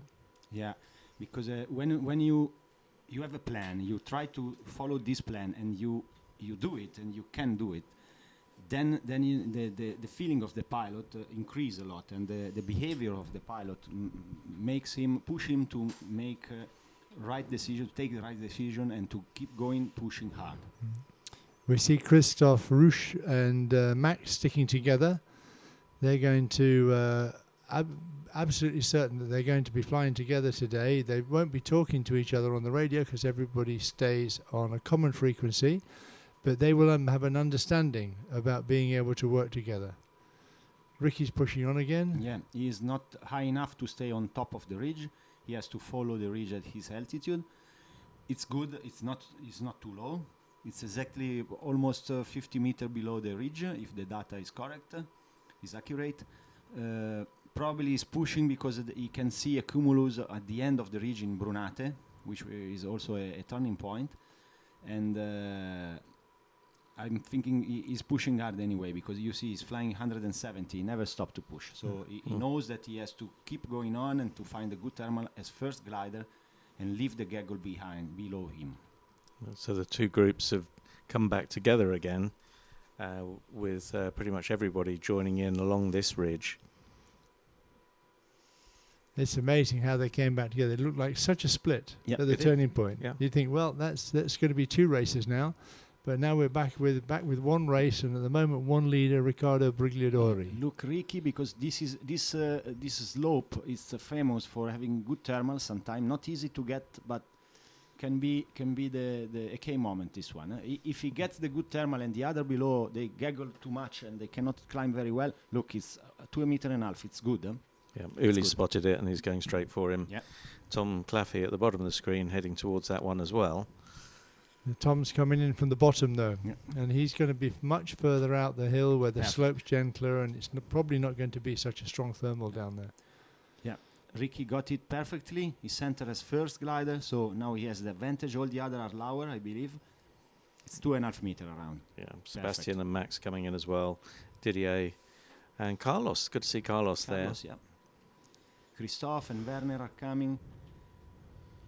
So Max and Seb are up there with the leaders now. They're up there with Ricky, and I wouldn't be surprised to see Max and Seb sticking with Ricky now if he's going so well. Yeah. So people can now easily see what I was meaning before. Ricky is above every other glider, so he has the right to choose where to open a little bit the turn, to close, to center the thermal. All the others, they are flying together in a gaggle. They cannot make all this maneuver all together. So Ricky has the advantage. And I hope for him that he is keeping this advantage and leave the thermal as soon as the thermal is weakening a little bit and try to push to find another 2.5 meter climb and go on. But he should be able to make Campo de Fiore from here. If he run on, or would he have to climb on Mont Giorgio? If in the flat there are some clouds, I think Ricky will go to the flat. Yeah, but they've got to go around the bottom of the airspace as well. Yeah. But that's the mistake that's been made so many times in this competition. People have pushed on a little bit too hard coming up to Campo de Fiore, and then they've not got the climb. The other following pilots have slowed down a little bit, come around the corner of the airspace and taken a much slower glide up to the northern end of Campo de Fiore. And look, Rasmus has chosen a completely different way. So he is trying to fly to the north inside the higher mountains, but then he will have to come back to the south to avoid the airspace of Lugano. And Lawrence there down to the south, taking the flatland route. Not quite sure where Rasmus is off to. Sightseeing, perhaps. Well, he's probably making the most of it. When he goes back to Denmark, he's got a whole winter ahead of him of flat land. So I can imagine Rasmus is really enjoying the view. Giorgio and Uli left. They are going. And Ricky stays. It's okay. The main thing is that now he has to have an advantage in altitude. Look, Giorgio is 1,300. Uli just 100 meters above. Tilo also. And Ricky is 1,700 almost, approaching 1,700. So he's in a good position. But the gaggle got him. Ricky's still climbing. Giorgio and Uli and Tilo they left pushing early. on. Probably they will try to find the thermal before leaving the ridge. But if not, it will be interesting. I'm quite sure Giorgio will turn right and go to the other mountain. Straight across Lake Como. Across the lake. Yeah. I don't know the other.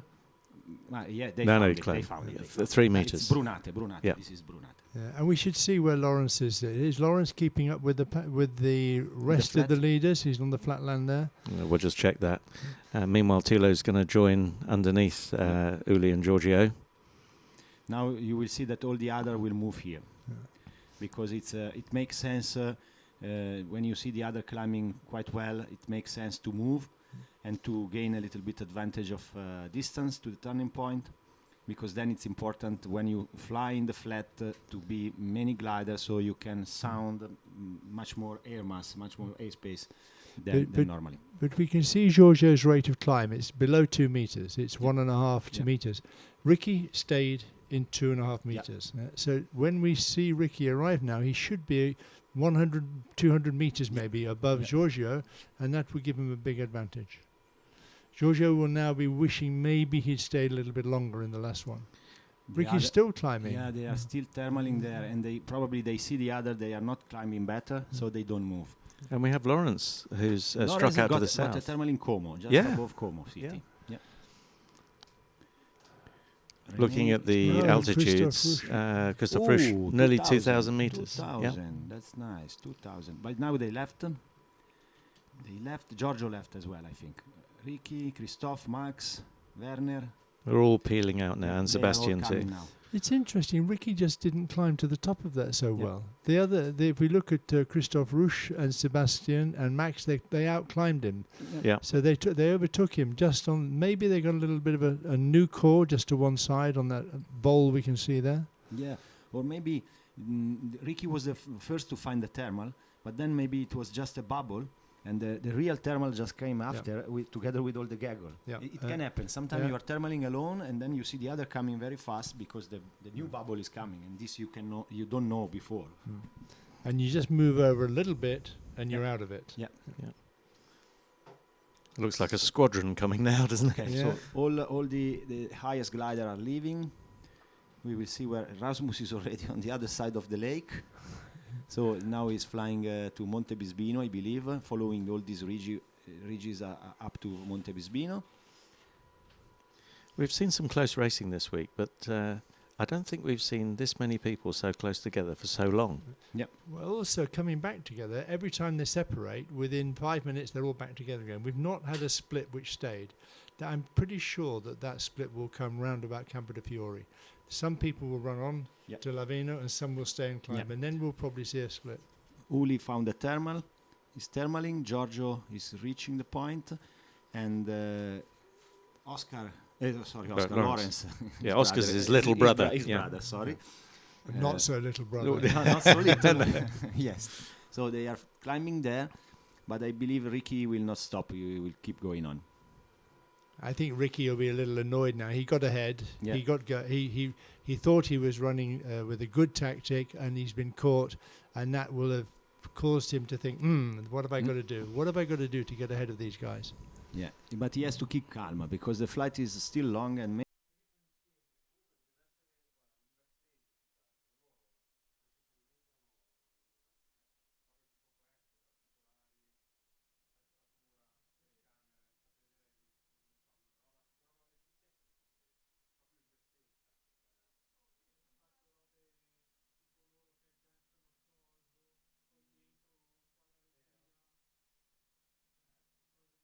many choices are still open. So he's in the leading group. He's in good position. Their attitude is okay. He knows that he has a lot of glider around him. So he has to keep calm and keep going on. Rasmus hasn't done all that badly. He's sort of floating down the top of the mountains there. So it didn't cost him an enormous amount, but he's still going to be behind everybody when he comes off the mountain to come around the airspace. Yeah, he is now at Monte Bisbino. He just flew straight on the ridges, and this paid because he didn't lose altitude. But now he has to find or a good thermal on this mountain and then see what happens or it has to cross the valley, and this is normally not a good position for gaining altitude. Although he's running 100 kilometers an hour and climbing. Yep. Yeah, a couple of meters here and there. Yeah. This is all the ridge, all the breeze from the sea, from the lake that is pushing up. But then when the ridge is over, you need to find something else. So we're about 2/3 of the way through the race. They've flown just over 80 kilometres and they've got about 120 to go. Just to recap, we've had several splits since the start. They've always come back together, and we've now got another coming together here. All the competitors very, very close together, all around the 1,500-1,600 metre mark. So anybody's game again. It is, and we've still got that same little group. Christophe Rouche, Max, Sebastian sticking together. They're like glued to each other today because they're playing cat and mouse. None of those three in the top 3 places want to let the other guy get away. Yeah, they will follow the other or keep under control the other, so they will not make any strange decision at the moment because they can lose a lot and gain not enough. But the real test is going to come at the end because I know that Christophe thinks his glider is better than Sebastian's. Yeah. And I think they're going to wait and wait and wait for the last thermal right at the top. They're going to let Sebastian leave, follow him for a while, and then they're going to take him. I'm absolutely sure that's the tactic that they'll be planning on today. Yeah, because yesterday they did, and they were very happy about that, and they know that they can repeat the same. So probably they just want to stay in the right position to jump ahead at the end. It was really surprising yesterday the way that they passed him. And I'm pretty sure it was because Sebastian just missed a little bit of energy. We saw the other guy slow down for a moment or two and he didn't. And within 20 seconds they were with him, and then the last 5 kilometers they just took him. Yeah, in reality, with this kind of competition, the Grand Prix, not many pilots are trained a lot with that. And so for us, for normal competition, 1 second, 2 seconds, or 1 minute doesn't count so much. No. In this competition, it's everything. So it's really the tactic of the final glide, and not only the final glide, the final few kilometers, it's completely different. This is the challenge also of this kind of competition. So, Giorgio, are we going to see you in a Grand Prix soon? I never know in life. Maybe one day. Well, the first qualifier we were hearing about earlier from Antonio, it will be next year in Chile, in January, and then I believe there's 7 or 8 more through the year, with the final in Potchefstroom in South Africa. That'll be different. Yeah. Yeah, we have qualifiers in the USA and in Russia, so we have a really broad spread this year. And the in Musbach in Germany, that should be a really good one, top of the Black Forest. I think that will be very exciting. I know the place very well. Yeah. I flew to one European and one World Championship in Musbach. And of course, we're going back to Rennes again in Brittany, where they always have a great Grand Prix run by Philippe Depêche. He's a really good guy at organising these and makes a very, very good competition. And we even have one in Blighty as well in the UK at Bicester. Yeah. And one here again in May. And Calcinati in May. In May, yeah. So you're going to have to find somebody else to direct it so you can fly it then, I Giorgio. have to find someone else. Brian can come to direct it so I can fly. If I come to Calcinati, I will be flying it. You see, so I'm blocked again. Well, that would be quite fun. Why don't the 3 of us get a glider each and come and fly the Grand Prix here? Yeah, it's I want a JS1. I might happen to have one of those. Right, meanwhile, back to the race. Ricky's still out in front with 20 kilometres to go. The rest of the pack very, very close behind, hot on his heels. Altitudes were all within 100, 150 metres of each other, so it's still anybody's game. Yeah. What is interesting in this picture, we can see that the glider are not just following the glider ahead. They are splitting a little bit by the side, right or left, because in this way they can test the air mass on a big distance, and so in this way they can easily find where the air mass is more positive or negative, and this is important in this kind of competition. Didier's still hanging on in there. He's probably brought himself back up into the pack. He was falling behind a little bit earlier, and he's probably going to have to resign himself to flying with the other people, because every day he's been trying to do his own thing. Yep. With this level of pilot, this level of competition, you just don't do that. You just can't get away so easily because they're all so good and so efficient. So they are back in Varese city. We can see the city from above. And they are trying to find something on the city before joining the ridge of Campo dei Fiori. Altitude is not too bad. They are below the Campo dei Fiori top, but I believe they are going to find something on the city. So 17 kilometres to go now. Ricky just making a move to the right to join the line that Tom Claffey and Uli are following. There must be a cloud or something there just on the start of the ridge. Yeah, they're all coming back together again now. clearly seen something. But they didn't climb very well before the start on the Campo de Fiore. They climbed much better in the Cumulus in the valley. In the flatlands, yes. Yeah, but they seem to be pretty determined to get back onto it. Or maybe, Giorgio, they're going to run all the way onto the mountain just before Laverno. It can be that they choose to make the along the ridge, to fly all the ridge, to keep altitude. At the end of the ridge, there are good place for thermals. If not, just straight on to the other ridge and to the turning point. Yeah, they're but pulling now into it a seems climb that they here. found something. Yeah. But Ricky's straight on. It's all looking a bit messy. Let's hope they sort it out. No one centre to this. The group below look like they've managed to sort themselves out. Is Roman's going to be at the top? He likes to be there, doesn't he? Sebastian's there now. Yeah. That's normally his spot, and Roman's been pinching it the last few days. So some glider left. They are not turning there. They are continuing. They've seen Ricky. He didn't stop there. No. He just pulled up. Pulled up and go. Also the other are leaving. Flying slowly, so it means that probably there is a cloud, and they are just keeping below the cloud to gain some altitude without thermaling, which is very good. Ricky very slow, just under 100 kph there. The rest pushing towards it. It's all back together again. Yeah. Lawrence, who was choosing a different route, is even coming back in with this group. Well, everybody, they have no choice. This is the only way. You have to come around the airspace, so you know everybody's going to be here. Lawrence hasn't done too badly with this route. We can maybe check his altitude and see if he's below them or if he's up there with them. But that group is about 12, 13 gliders. So they've dropped off 7 gliders behind, who no doubt will be arriving here soon. But this first group will have climbed up and gone very soon. So the gaggle starts again. Still everything to play for. Yep. Points for the first 9 places. 10 for first, 8 for second. You look Ricky again immediately. Yeah, straight away. Yes. Straight away. Yeah. I remember with Ricky many times, especially in the flat in Ferrara when we flew competition together. Sometimes we were very low in the dry thermal, blue thermal, so nothing to see, a little bit foggy, and very hot and very stressful.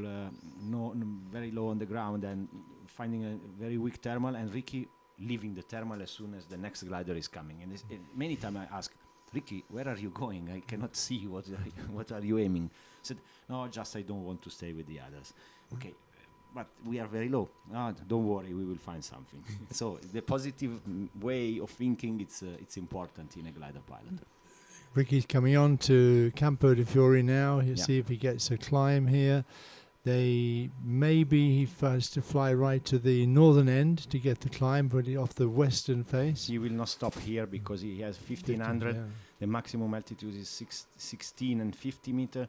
So I don't think maybe 1 or 2 turns, but not more. But only if the thermal is very strong. Otherwise, I believe that he will follow all the ridge and then straight on. He has enough height now to make the next turning point with the run on to... What's the mountain called just before the next turning point, Giorgio? Monte Nudo. Monte Nudo. It's a naked mountain. Naked mountain, yeah.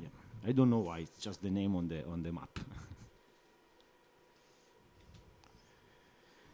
Yeah, they go straight. Great pictures we're getting here. Benji, our operator, next to me. It's a fantastic piece of software from Silent Wings. They've been sending us little updates each day, and it's improving and improving. And today we've got the sponsors logo on the start-finish line. Yeah. Open Job Metis, our great partner in this event. The Giorgio, he's going to be feeling a little bit depressed now. He can see them all in front of him. Yeah. I don't think he's higher. I think he's probably a little bit lower. And he's going to be trying to work out how he can get back to the front, how he can get ahead again. And he's not going to do it now by ridge running or by making a break for it. Yeah, he is lower, but not so much. It's a couple hundred meters. He is above the ridge, so he has no trouble. If he gets a good thermal, he is alone and he can try to center the thermal very accurately. So Ricky made a turn. Let's see if all the others are following. Tom Cleffy follow. We will see. Max is following, but maybe the other are keep going on. Some have pushed through. Yeah, Roman's they push pushed through. Christina. Look, Giorgio. Abade. Maybe Giorgio needs to make 1 or 2 turns now. And Kai in there as well. Yeah. Nice to see Kai up there. Christophe Abade is back up at the front with Romans now. Good. But Sebastian doesn't need to change. He just sits, look, and behind him, you've got Christophe Rouche and Max just sitting on the back there. Max wants to be careful not to get dropped off this now. He needs to keep up with the group. So Ricky is turning right, while Giorgio is turning left. Okay, but probably they are separated by altitude. Ricky is now at maximum altitude. He has to leave soon, please. You're worried about him getting landed out. Because you know, a pilot, when he's concentrated on some aspect, maybe miss some other. Yeah, so not far now to the second turn point. So this leg has been just over 68 kilometres, and they're somewhere between 5 and 10 km. Sorry, yes, we've just got the distances now. 6 kilometres to go. Yep. And what's the total distance from here, Sean? For the total distance from here? You're asking me to do my maths in my head, aren't you? It's 83 kilometres. So 83. So it's maybe 40 minutes or something like that to the finish. Yep. Sorry, it's 83 kilometres plus the last leg from the checkpoint. So total of Roman's got 89k to go. 89k to go. Yeah. So altitude is good to cross the valley. It's not normally a problem to cross this valley because there are thermals also in the middle of the valley. They have altitude to come on top of this last mountain. Monte Nudo is on our right. This is Monte Nudo, what you can see just before the lake. The mountain they have ahead, this one, it's Sasso del Ferro. It's a small mountain where there is a place where the paraglider and hang glider are starting in Laveno. But they're all exactly the same height. Yeah. They're leading group. Yeah. And they're sticking together 1,400 meters. Don't forget, a couple of days ago, they turned here at 1,000 meters. Yep. And it was much slower. They're having real fun today. And with this altitude, they can reach the turning point and go back to the Campo dei Fiori, being again not really at the top, but almost at the top of the ridge. So it's they are in good position at the moment, and the average speed, it's pretty good, 110 already. Yeah, is going to increase, I believe. I have to say the weather must be considerably better than we all thought it was going to be earlier. Yeah. No, it's always it's like this in Cantonate. It's great. Always like that. Yes. You lie like a flatfish. Right, so Roman about to lead us through 10.2. Levano. Almost in. Werner's decided to make a turn to climb. Yeah, or maybe a little bit trouble with the system. GPS maybe. Yeah. Ricky is not in bad condition. It's just a few kilometers behind, but he's coming quite easy. Giorgio didn't go to the mountain. No. He went straight. He went straight. He went straight. And he wasn't so high. Maybe he climbed up a little bit more and decided this was a tactic. So Roman through, Sebastian through, Max through, Christophe Abade through, Tom, Kai, Christophe Rouche, Uli on the way in there, Lawrence and Ricky, who was out in front, is now back 5th, 6th, 7th, 8th place. Yeah. Just blink and they'll pass you. So now Ricky is together with the other, with the, I would say, the second group of this gaggle. The leading 3-4 gliders are just in front of him. Altitude is okay, so we will see who is the one who will get in the thermal first. Interestingly, they're not going back to Monte Nudo. They're heading back towards Campo dei Fiori. Yeah, because they want to reach the ridge over there immediately, as soon as possible, and stay on track as soon as possible. They are not in a position to make big deviation. They just need to go straight on until the next thermal. Yeah, Giorgio a little bit lower, hasn't been around the turn point yet. But you have to work so hard this type of racing. You cannot stop concentrating for 1 second. You see the guys out in front. They're absolutely 100% concentration now. Giorgio and Carlos and Peter Panic coming in now. They must have at some stage just lost a little bit of concentration. Found everybody got away, and now they're struggling to catch up. Yeah, it's really true. If you just miss one single point, then you are immediately caught, and then you are immediately in trouble. And now these 4 glider in front of the second group, now they have to find the thermal first, and you will see that they will get them immediately. And Sebastian's out in front. That's nice to see. Yeah, Sebastian Roman's out in front. Normally they're sitting on the top, just a bit behind, but they've probably decided that to win the day, and they both need to win the day if they're going to get to the top of the overall results, they've probably decided now's the time to see if they can shake off the others and push out ahead. And good to see Max hanging on in there. He's not letting them go. Yeah. He'll hang on there. Yes, he has to keep the position. He cannot leave them to go away. Same height, only a few hundred meters behind. Really good position. If Romans turns and it doesn't work, Sebastian will go straight on, and Max can take whichever one is going to work better. It looks like they can see the two in head, Rasmus and René Vidal climbing. Thomas just left that thermal, going to the turning point at 1600, so they see him. And Yaslav is also leaving.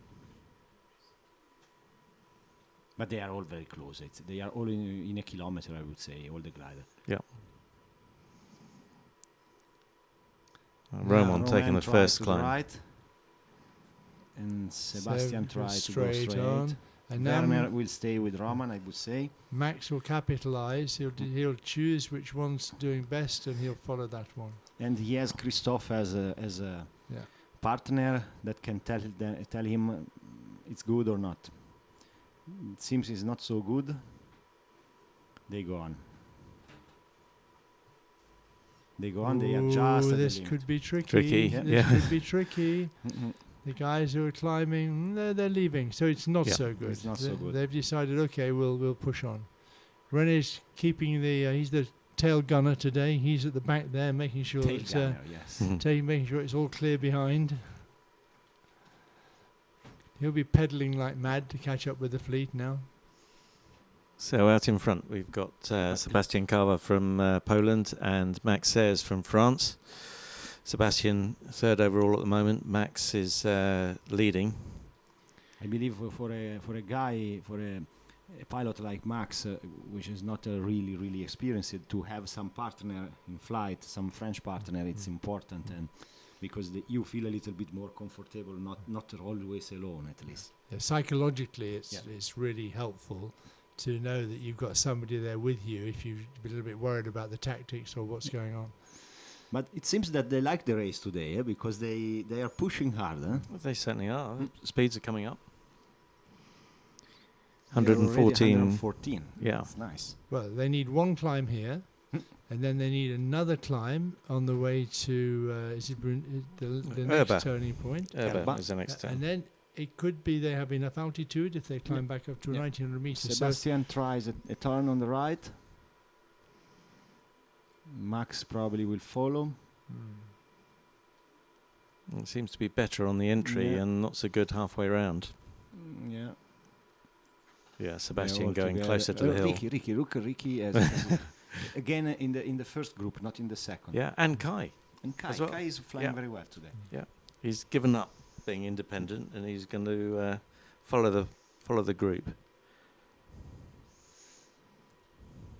Now we'll see if anybody. Uli's lost a little bit in that glide. He's down at 900 meters. Yeah, not so good. To see, they don't like it. They're off again. They left.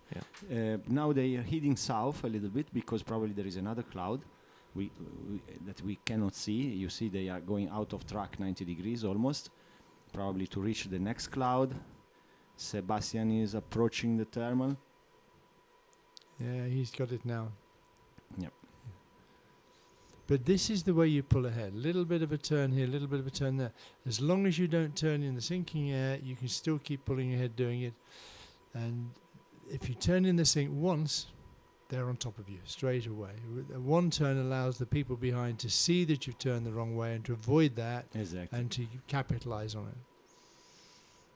many times it's better if you are not 100% sure to try to find the thermal. It's better just to pull up a little bit and then keep going on. You 90% of the time you don't lose anything compared to making only a single circle, not in a good air mass.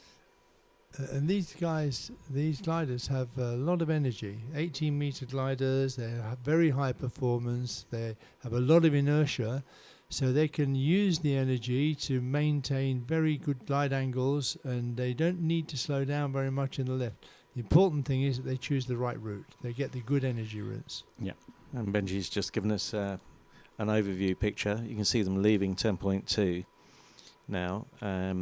So the distance total between them, maybe 15 kilometers between first and last, all very close together. Yeah, 30 kilometers, or just more than 30 kilometers to the third, sorry. Yeah, 15 kilometers separating first to last.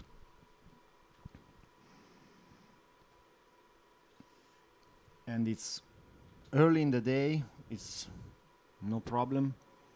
So I believe it will be a very, very interesting race until the last second. The last two thermals are going to be really crucial on this one. Yeah. Nobody's going to want to leave the pack. They're going to want to stay together. And we as we already discussed, Max and Christoph will be sitting on their trump.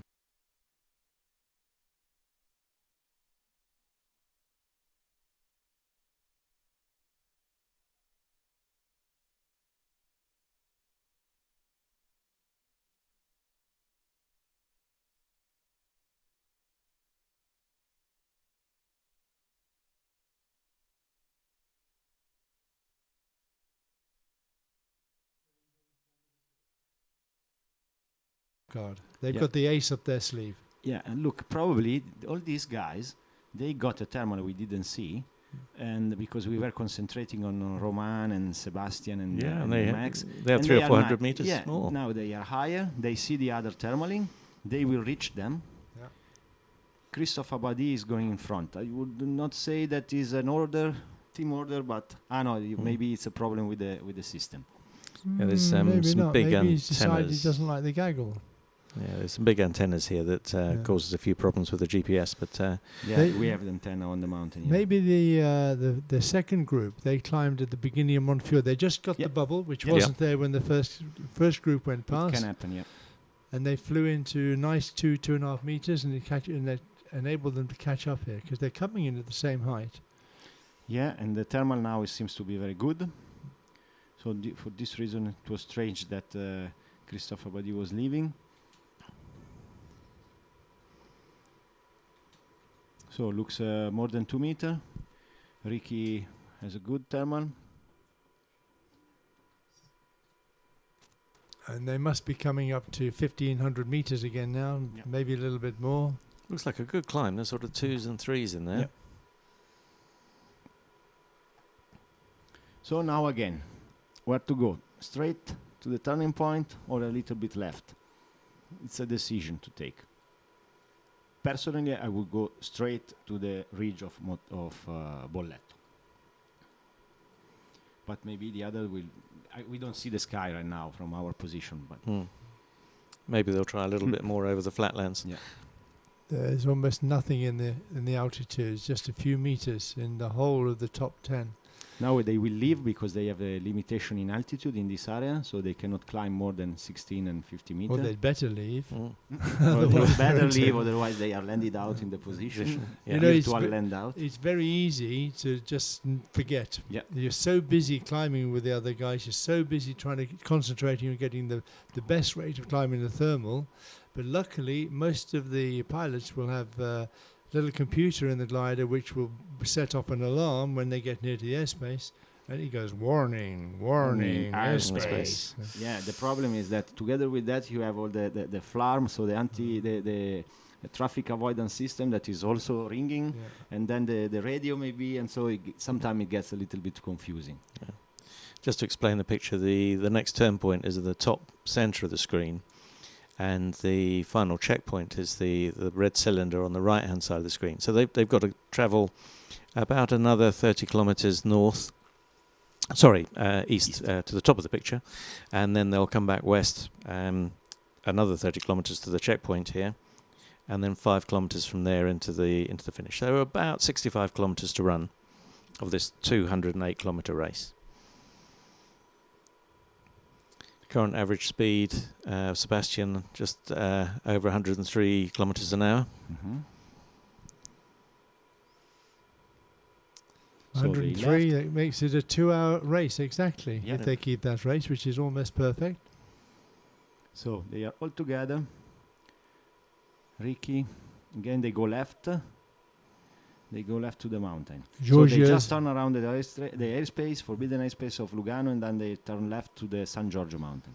And Ricky's back up there with them, and Giorgio's back with them. So Yeah. they're back up in touch again. They've Yeah. got a good altitude. Didier as well, it's a little bit lower, but he's in good position, and also Lawrence.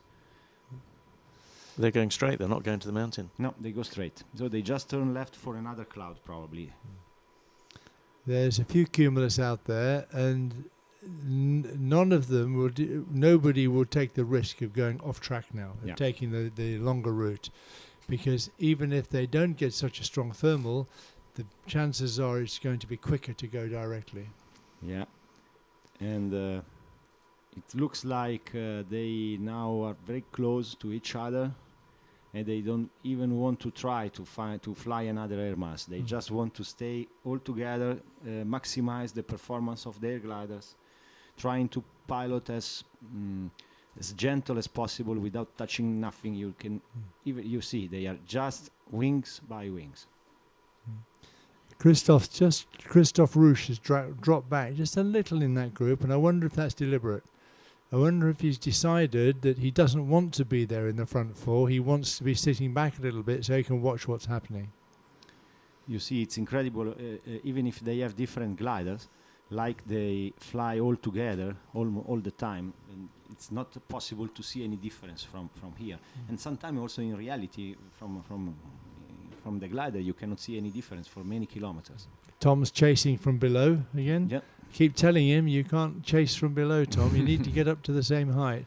But he's in it today. He's still there. He's with them, and he still stands a chance of one little bubble in the thermal, a bit stronger, puts them back up with him. Yeah. Giorgio got back to the group. Christophe Abadi is well inside. Christophe Rouch just a little bit on the back. So they are all together. Now no one has any advantage because they are too close to each other. They have to thermal. We will see who will be the king of the gaggle next. If anything, I think the 5 or 6 gliders just behind have a little bit of an advantage now, because they can watch and wait, and they can use any energy they see the front runners going through. And that means that they could just pull back up a little bit on top of them. Yeah, they have this advantage, but the problem is that if the leading group is getting a very good thermal, then the few seconds that you arrive later in the thermal makes a big difference in altitude. And you need to center the thermal perfectly together with the other glider. If the thermal is not so good, then it's a big advantage, because you can choose if to turn or not. And if you don't turn and you keep going on, you have the advantage. Yeah, and they look like they're heading towards the high ground just south of Como Lake here in Como City. So it's 35 kilometers to come home from the turning point. Almost. I reckon that means about 1,250, 1,300 meters gets them home. Yeah. So they don't need to climb much more now. They'll need another 400 meters maybe of altitude to get into that turning point. I believe, yes. We've got our ready reckoner calculator, which will pop up a little later, which will give us an idea of how much more they need to climb to get home. As they run into turn point 3, and just a quick recap of the race so far, we've seen several splits, but both times the groups have come back together, sticking together, watching each other, and they haven't pulled out. The competitors are not strung out over great distances, a maximum of about 15 kilometers now. And here we see the leading pack just coming onto the high ground south of Como Lake. And we're looking for the first turn. It looks like Roman might just be starting to turn there. Hopefully we'll get the climb race. And this is 15k before effectively the last turn. Yep. Romans mustn't make an opposite mistake to what he made yesterday. Yep. there'll be a temptation for Romas to keep pushing on the final glide. And yesterday he made a small mistake just taking 2 turns when he didn't need them. Yep. And what is tempting for the pilot to say, well, I'm not going to make that mistake, be a little bit marginal and then not take the turn and have a completely reverse mistake. So the thermal seems not to be too strong, but they are keeping going on. Ricky left. Or maybe he's turning another thermal just beside. Tom is climbing quite well. No, Ricky is leaving. It's definitely a little bit more organised now. Yep. They seem to have found the core. Lawrence joining in the bottom there. Christoph Rusch, Tom Claffey, Kai Limberg in there. Nice to see Kai up there. Carlos is catching up. Carlos is almost back with them again. Yeah. He was way out of it when they went past Campo de Fiori. So as we can see from the distance, Ricky is left is 3 kilometers ahead. He's pushing hard to Brunate. Probably he's trying. Yeah. He's trying his chance today. Yeah, he's thrown the dice. Yeah. He said, this is my chance I try. to get ahead. He knows that it's one more thermal now, one good climb. And maybe Christophe Abadi is following to see what happens with Ricky, to give maybe some indication to Max. But they'll be able to see each other, won't they? All of the top 10, 15 gliders will be able to see the others. So it's almost impossible to get away from this. You have to be very clever to get away now. And Ricky's, I hope that it works for him, but he's taking the chance that he's going to find the big thermal here, and when the rest of them get here, he's already going to have the altitude. Yeah, because this ridge he has in front of him now is looking to the west, and it gets all the breeze from the valley. So this is normally a very good place to come and try to get the big thermal. Yeah, as he comes into what looks like a decent climb. Mm-hmm. We've got our goal arrival height guesstimeter on the right-hand side, and it looks like Van Armen and Roman have only got 300 metres to gain to be able to be on glide to come home. Up to now around 1 meter, increasing a bit, 1.5. And the others will be able to see him now, and they'll be streaming into this thermal. In fact, here they come. Already coming. It was not so good, that thermal. There's no hiding, is there? No. It's very difficult to get away. Will he run on a little bit more to find a better one, or will he have to take this? Well, I don't know. This depends on cloud they can see, but this normally is a very good spot to get the strong thermal, because you need the altitude to fly over the ridge and not just beside. So Ricky now left, probably is looking nice in front of him, or it doesn't want to give information about exactly where the thermal is to the others. They saw him, but they have to center themselves. If you stay in the thermal, they center with you. Come and join them. Yeah, but he needs the height now. He needs. Maybe he had to take those few turns to get the height to get right on top of the mountain. Yeah. But the advantage he has now that he is alone, he see the other glider coming, but he can choose which side to turn and which way to turn. This is his advantage at the moment, together with a little bit altitude, but no, in reality no, because the other have a couple 100 meters more. They're reeling him in. Well, if he climbs well, we've got Sebastian, Max, Christoph Rusch all coming together at 1,400 meters. They're going to be the same height as Ricky. Now it looks 2 meter thermal for Ricky. Uli seems to be climbing the same, so they will be all together again. Kai hasn't made it to the top of the ridge and has had to thermal to the south, just coming back to join the ridge. Oh, he's just got enough height to get underneath them. So Lawrence straight on, Max very fast straight on with Didier. Sebastian stays with Ricky. And Romans is sitting back now. Romans will have the altitude. He'll be sitting back and thinking, yep, this is a good position. Maybe he's got the same height as the others. Sebastian's turning in it. He wants to take it. So Max is pushing on. Come on, Max. What are you doing? He's going out in front. He has a good company with Didier and Christophe Abadi all together. So it seems that the French team wants to make a show today. Yeah, but he's doing okay. I don't know where it's happened to Ricky. Is he ahead of them, or we don't see him now? No, we don't see at the moment, but I believe he's together with them. Yes, it's just in the pack. He didn't climb very well over there.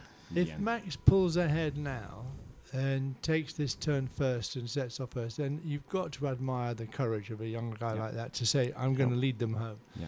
But on the other hand, he could completely screw it. So come on, Max, take care. Don't blow it here. There's a good guy. Look, at this altitude, they are missing few meters to go home. And if the sky is nice, probably they will not turn anymore, and they will try to come back home from this altitude. And do you think they'll come back along the ridge or direct? I believe along the ridge, depending what they can see just at the boundary between the mountain and the flat. Sometimes you have some alignment of clouds and can be also a choice.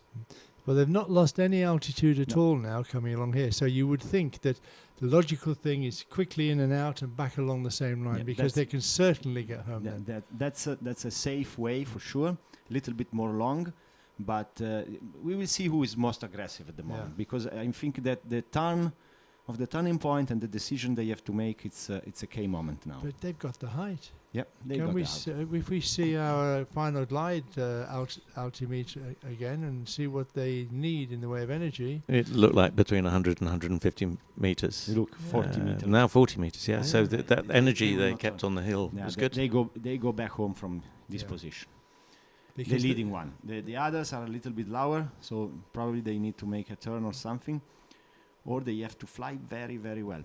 So Sebastian and Max with Werner, Christophe Abadi on the right, joining, Christophe Ruch as well, and like usual, Romain, the highest one. Ricky is deviating to the left. Christophe is just a few meters short. He's 20, 30 meters shorter than the others. 50 meters short, Seb. Well, we know that our goal arrival height is calculated on them flying at about 180 kilometers an hour, 200 kilometers an hour. So although it looks like they're a little bit short, if they just slow down at just 10 kilometers an hour, that puts them home from here. So around the turn, first is Max, second Sebastian, third looks like Werner Arman, and then Christophe Ruch, Christophe Abade, and Romain Mershek. Now, is Sebastian going to put the pressure on Max by staying behind him? Yeah. But of course, in the Max's glider, he's almost certainly got a fly on radar. And he will be able to see who's behind him and where they are. And also, Christophe Ruch is behind him and Christophe Abade, and they'll be saying, he's just behind you. He's just behind you. Max is on your left. And he's coming the same way. And it looks like they're going back to the mountain. Yeah, they go back to the mountain. I believe it's time for me to move, because I think time for you to have a quick smoke before they get back. Quick smoke and be ready with the radio and all the stuff for waiting for the pilots. Okay. Giorgio, once again, thanks very much. Thank you too. Fantastic. I enjoyed a lot, and I hope tomorrow. Yes.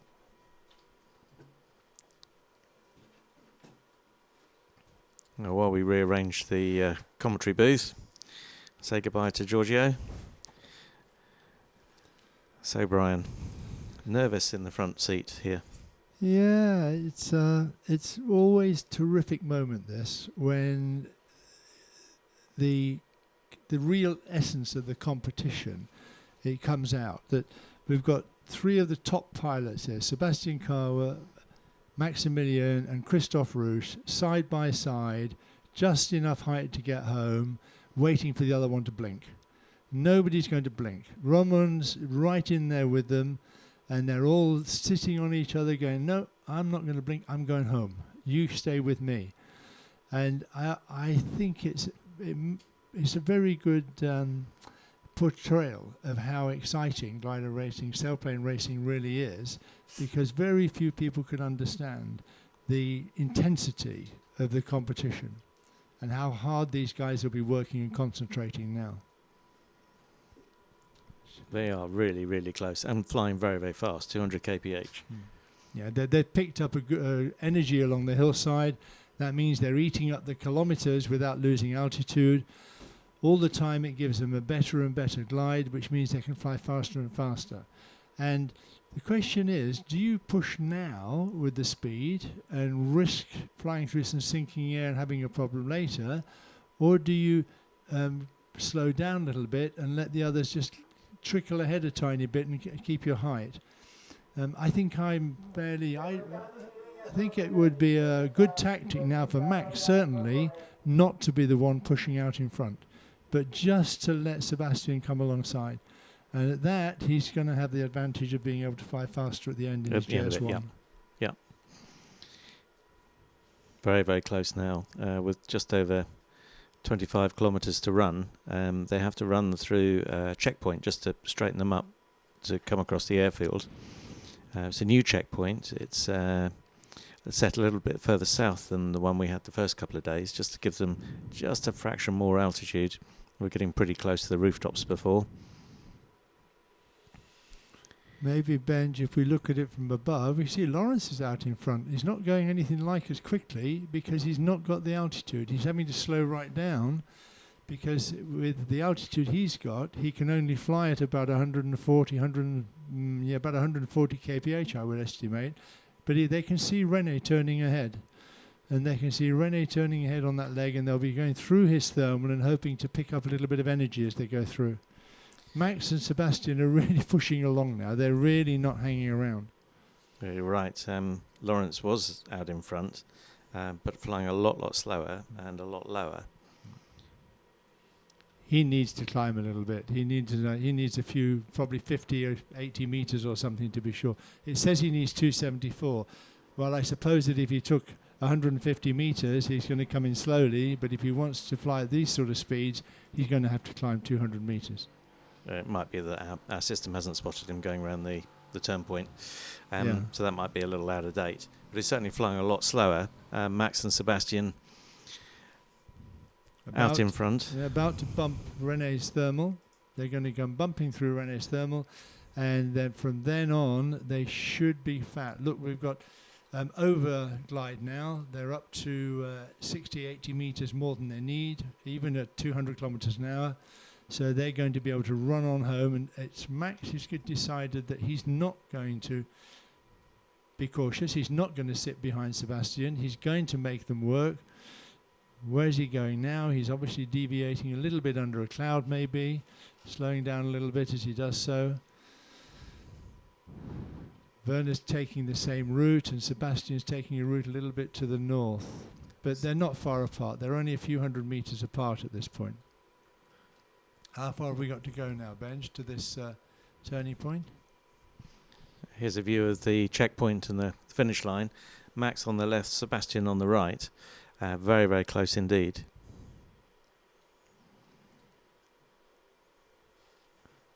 Well, Sean, I'm going to have to go and do my job outside, so it's my turn to see the action on the field today. And the sunshine. In the sunshine. I'm going to leave you to it and let you talk us home through the final glide.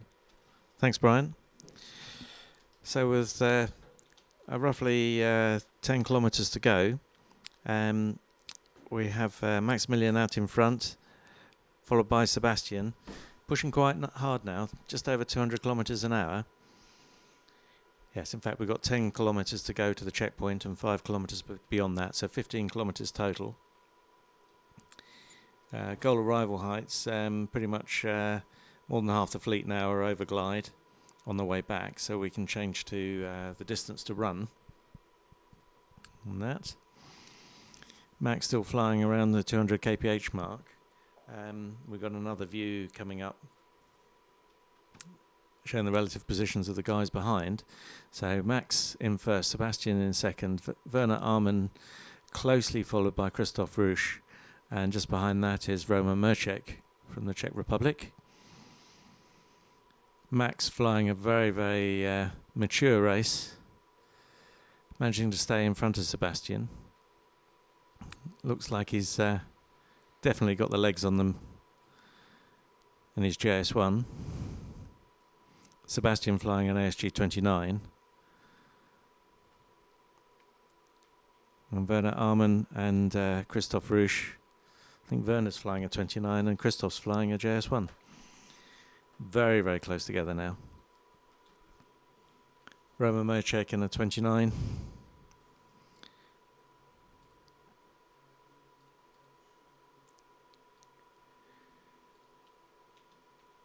Not far to go now.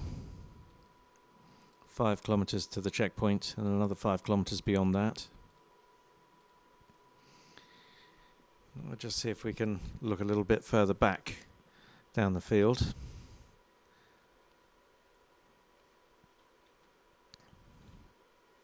Giorgio's managed to catch up a little bit. Where's Ricky gone? He was out in front for most of the race, but he just lost a little bit of concentration coming down that last leg, and the others have stolen a march on him.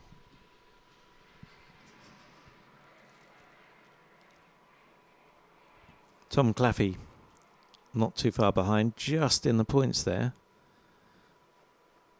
Ricky Brigliadori is headed further south. Not quite sure why he did that. We'll have to run the trace again to work out why he went that way. Meanwhile, up in front, got a nice view coming here with Maximilian staying out in front. Sebastian just taking a more northerly route. I'm not quite sure why he's doing that. Christoph Rusch and Werner Armann. Christoph has just overtaken Werner Armann, and Roman Mocek just behind. Roman pushing really hard now, 220 kilometers an hour. Sebastian slowing down a bit at 180 kilometers an hour. Max taking it really steady at the 200 kph mark. Christoph Rusch pushing really hard now, trying to get into second place. In fact, I'm pretty sure he's in second at the moment. Sebastian having taken a more northerly route. Not quite sure why he's done that.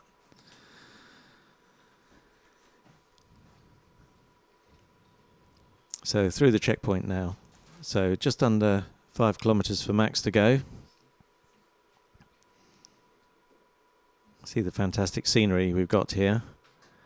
And the finish line ahead. Just to remind you, there's no speed limit at the finish line. But he must maintain 100 meters over the airport altitude here, which is roughly 250 meters. So 350 meters is what we're looking for. He'll have his computer working overtime inside the cockpit there. His LX9000 will start talking to him as he gets within 50 meters of the finish line altitude. It'll remind him every 10 meters where he is. It's a very exciting climax to this 208 kilometer race. Very, very close for the first four. Literally 3 or 4 seconds separating the first four. Maximilian out in front, Christoph Rusch in second, and very close between Werner Armann and Sebastian for fourth, and Roman Mocek literally a whisker behind.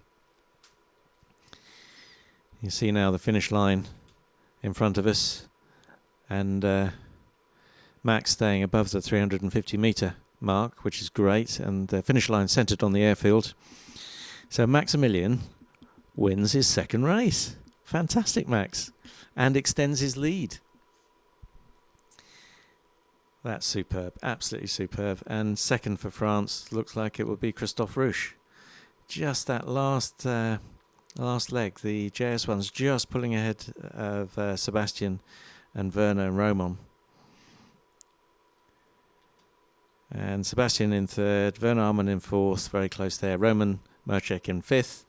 Giorgio Galetto in sixth, and close behind that we've got, if we can zoom in a little bit, Christophe Abadé and Lawrence Houdian. Lawrence in seventh, a few more points for him. Christophe Abadé in eighth, and we're just looking back for ninth place, which has the last point, and it could be Tom Claffey. Bringing in the next group of Didier House, Uli, can't quite see the other flag underneath it, Carlos Roca, who we'd hoped was going to pick up a point, and Ricky Brigliadori out of the points, unfortunately, in the Zero Club. So we'll just wait for Tom to confirm his 9th place, and we'll go out and check the scores. Another fantastic race here from Varese in northern Italy. I hope you've enjoyed watching the coverage. Just like to thank Benji for driving the computer, and the video team here have been superb all week for the grid walks and all the other little snippets. If you've got to go back and do some work now, you can always catch up with us later at 6 o'clock Central European time. We've got the prize giving and podium, and just after that we'll have the